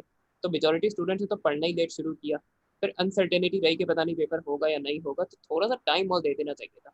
लेकिन खैर अब क्या, इस चीज के मैं फेवर में था, और कुछ और टीचर्स ने भी इस चीज का फेवर किया था कि पेपर का टाइम थोड़ा आगे बढ़ा दिया जाए, कि जून या जुलाई में हो जाए इंस्टेड ऑफ मे। पोस्टपोन हो जाते ना सर तो वो इजी रहता। अभी हाँ। चूंकि सर मेरे कुछ दोस्त हैं ए2 के ना, वो बेचारे उनका पिछले साल भी जाया हुआ, वो उनका इस साल भी जाया हुआ था।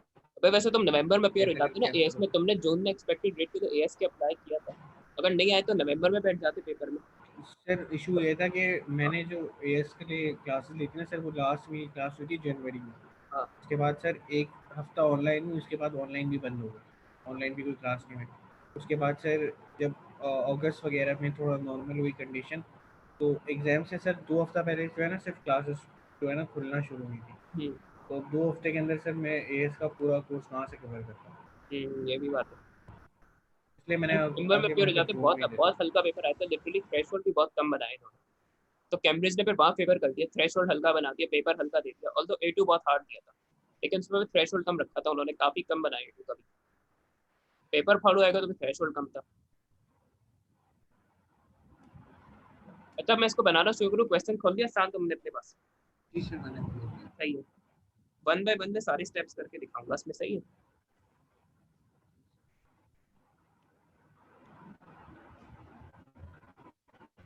डेट क्या है?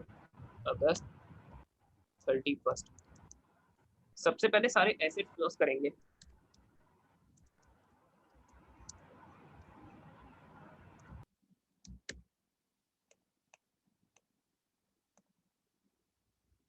$160,000। इसके बाद फिर करंट एसेट्स ले लो, सही है। अच्छा, अब एग्जामिनर ने आसान कर दिया कि करंट एसेट्स अलग अलग डेबिट कराने की जरूरत नहीं, टोटल ले लो। मगर ये टोटल ना बैंक के अलावा बाकी चीजों का लेंगे, तो टोटल कितने दिए हुए करंट एसेट्स इसमें? मेरे ख्याल से 60,000 है।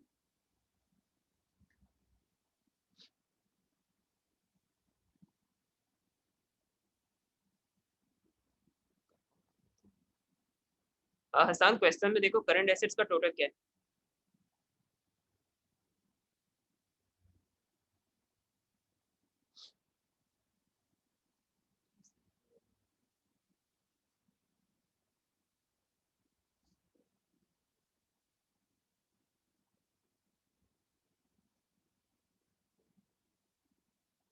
हाँ हसान, क्लास ले भी रहे हो, गायब हो गया।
क्या हसान, करंट एसेट्स का टोटल्स में पूछ रहा था मैं तुमसे, क्या है?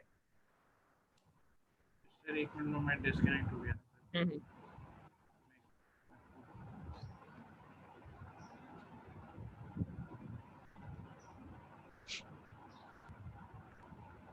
करंट एसेट का टोटल सर ये है 220,000। नहीं, ये टोटल एसेट्स है, मैंने टोटल करंट एसेट है। एक मिनट एक मिनट। 45 सर ये 60,000। 60,000 है। करंट एसेट टोटल में ही लिख देंगे, अलग अलग डेबिट कराने की जरूरत नहीं है, एग्जामिनर ने इजी कर दिया। मार्क्स स्कीम से भी दिखाऊंगा मैं भी इसको। करंट एसेट्स हो गए, तो ये सबसे पहले मैंने एसेट्स क्लोज कर दिए सारे, डिसोल्यूशन अकाउंट में डेबिट करा दिए। अब इसी तरह मैं सेम काम लाइबिलिटीज के लिए करूंगा। अच्छा, लाइबिलिटीज से ट्रेड पेबल्स आएगा, क्योंकि बैंक ओवरड्राफ्ट में लेता नहीं हो डिसोल्यूशन अकाउंट में, तो लाइबिलिटीज का क्रेडिट बैलेंस होता है, तो वो डिसोल्यूशन अकाउंट में भी क्रेडिट ही की जाएंगी। सही है। 30,000, 30,000 है ना ट्रेड पेबल्स, क्वेश्चन में देखो।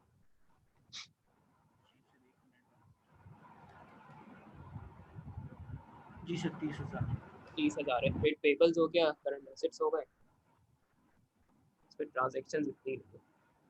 अब मैं निकालूंगा डिसोल्यूशन प्रोसीड, इसकी वर्किंग कर रहा हूँ मैं यहाँ। सही है।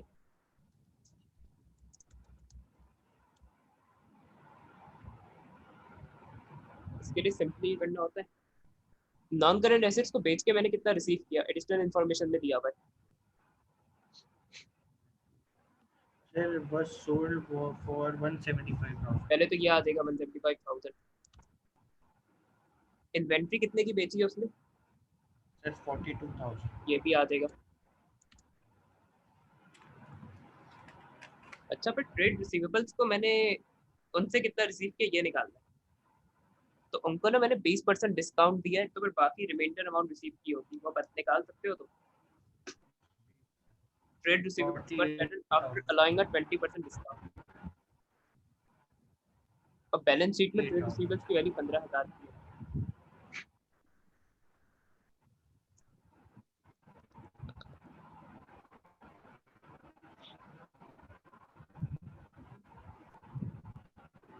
सर ट्रेड रिसीवेबल 60,000 लेंगे ना? और 15,000 के हैं, लेकिन रिसीव कितना किया उससे ये निकाल।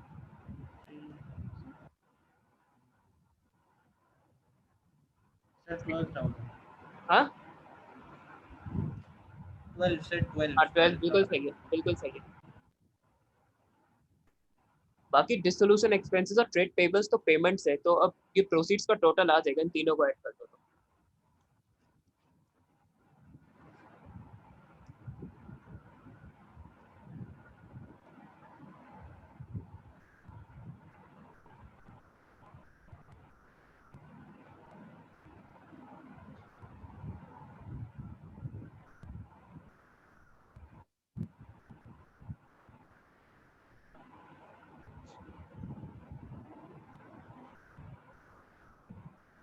हाँ, हसन क्या आंसर है?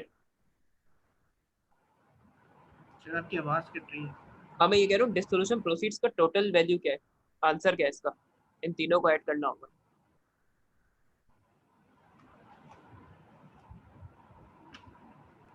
जी सर, एक मिनट।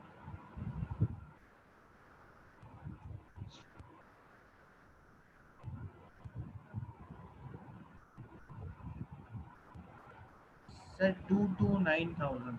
हाँ, 2,29,000 है, सही, 229,000। अच्छा, डिसोल्यूशन प्रोसीड्स बैंक में डेबिट होंगे, यहाँ क्रेडिट किए जाएंगे, और यहाँ अकाउंट का नाम लिखना होगा, तो इस तरह ब्रैकेट में लिख सकते हो,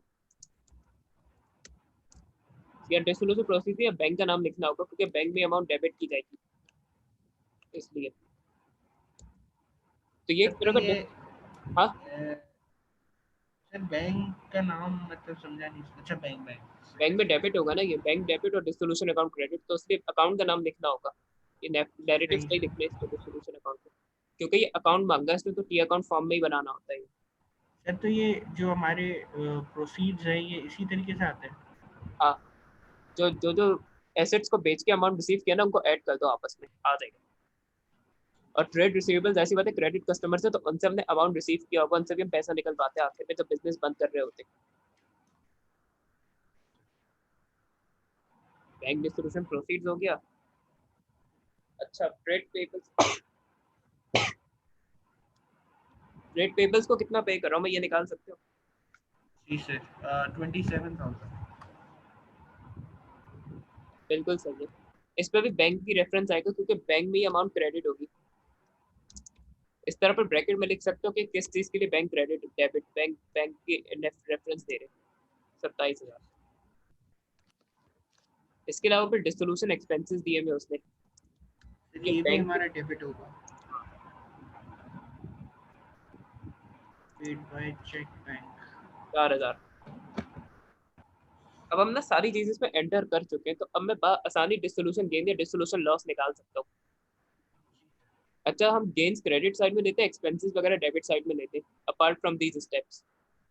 तो अगर इसमें क्रेडिट साइड बड़ी है ना डेबिट साइड से, तो डिसोल्यूशन गेन होगा, और अगर डेबिट साइड इस पे क्रेडिट साइड से बड़ी है, तो डिसोल्यूशन लॉस होगा, सही है।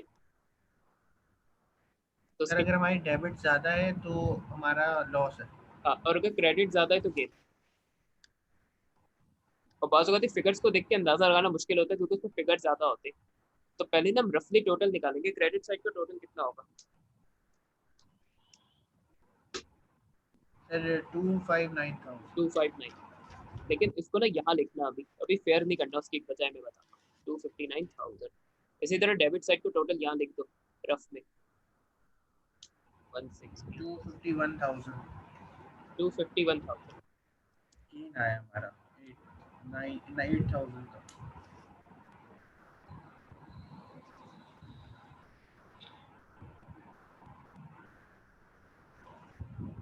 तो उस पर क्रेडिट साइड बढ़ी है, डेबिट साइड बढ़ी है, अब देख लो। सर क्रेडिट बढ़ी हाँ, तो बस अब ये लिख देंगे यहाँ, फेयर, अब फेयर कर देना। 259,000, यहाँ भी लिखना होगा इसको टोटल को, बड़ी साइड का टोटल 259। अब इसमें से क्रेडिट साइड का डेबिट साइड का टोटल माइनस कर दो, तो डिस्ट्रीब्यूशन गेन आ जाएगा। कितना है? है। Solution gain 8,000। अच्छा, ये 8,000 टोटल में नहीं लिखना।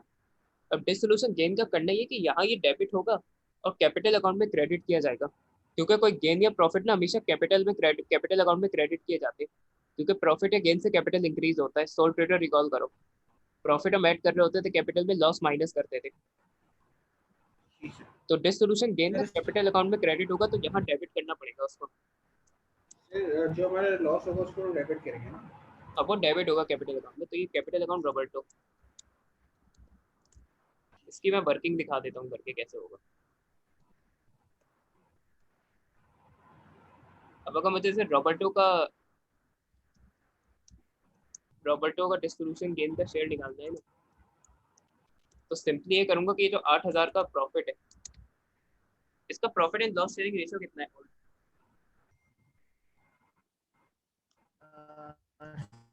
सर ये एक मिनट बता सर, मेरे ख्याल से 3:2।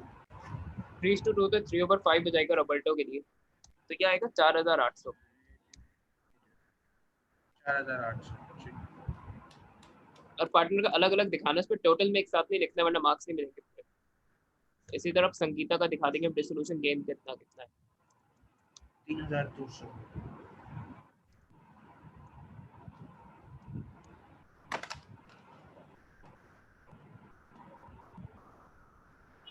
इसको नोट डाउन कर लो, इस तरह बनता है डिसोल्यूशन अकाउंट। और कोशिश करना जल्दी करो, तो फिर बाकी पार्ट्स भी करवाने।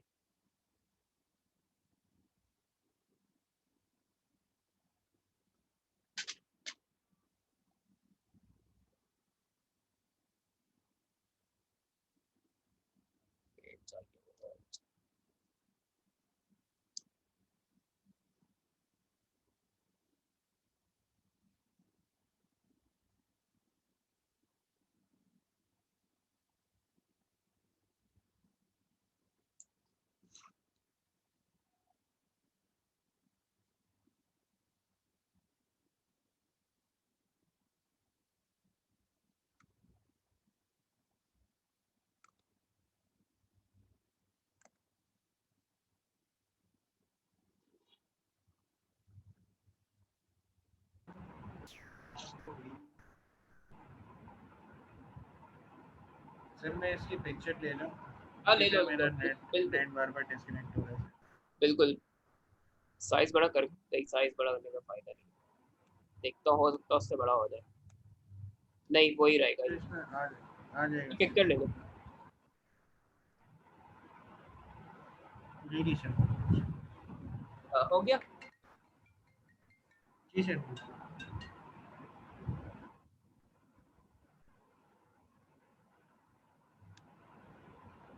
ये थोड़ा सा रट्टा टाइप का टॉपिक है डिसोल्यूशन, उस पे स्टेप्स याद करने पड़ेंगे कि पहले ये करना है, फिर ये करना है, फिर ये करना है, और एंट्रीज भी याद होनी चाहिए। अब कैपिटल अकाउंट बनाता हूँ मैं, सही है? जरा ओपनिंग बैलेंसेस बताना। जी सर। यहाँ मैं इसकी शॉर्ट लिखूंगा, जगह कम है अभी। सर कैपिटल अकाउंट का ओपनिंग सर रोबोटो का है 1,10,000। शाबाश, 1,10,000। और संगीता का कितना है? 60,000। 60,000। पहला काम तो ये, इसके बाद करंट अकाउंट के बैलेंसेस यहाँ ट्रांसफर करने, तो उसकी मैंने बड़ी आसान जुगाड़ बताई है। अब जैसे रॉबर्टो का क्रेडिट बैलेंस है करंट अकाउंट का, तो वो यहाँ भी क्रेडिट ही हो जाएगा कैपिटल में, सही है?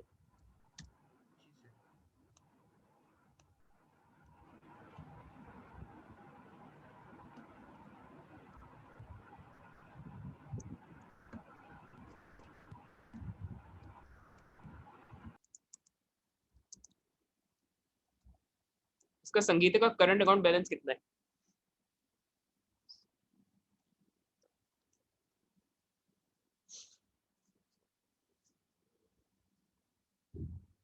हाँ, हसान का संगीता का कितना है करंट अकाउंट बैलेंस हो?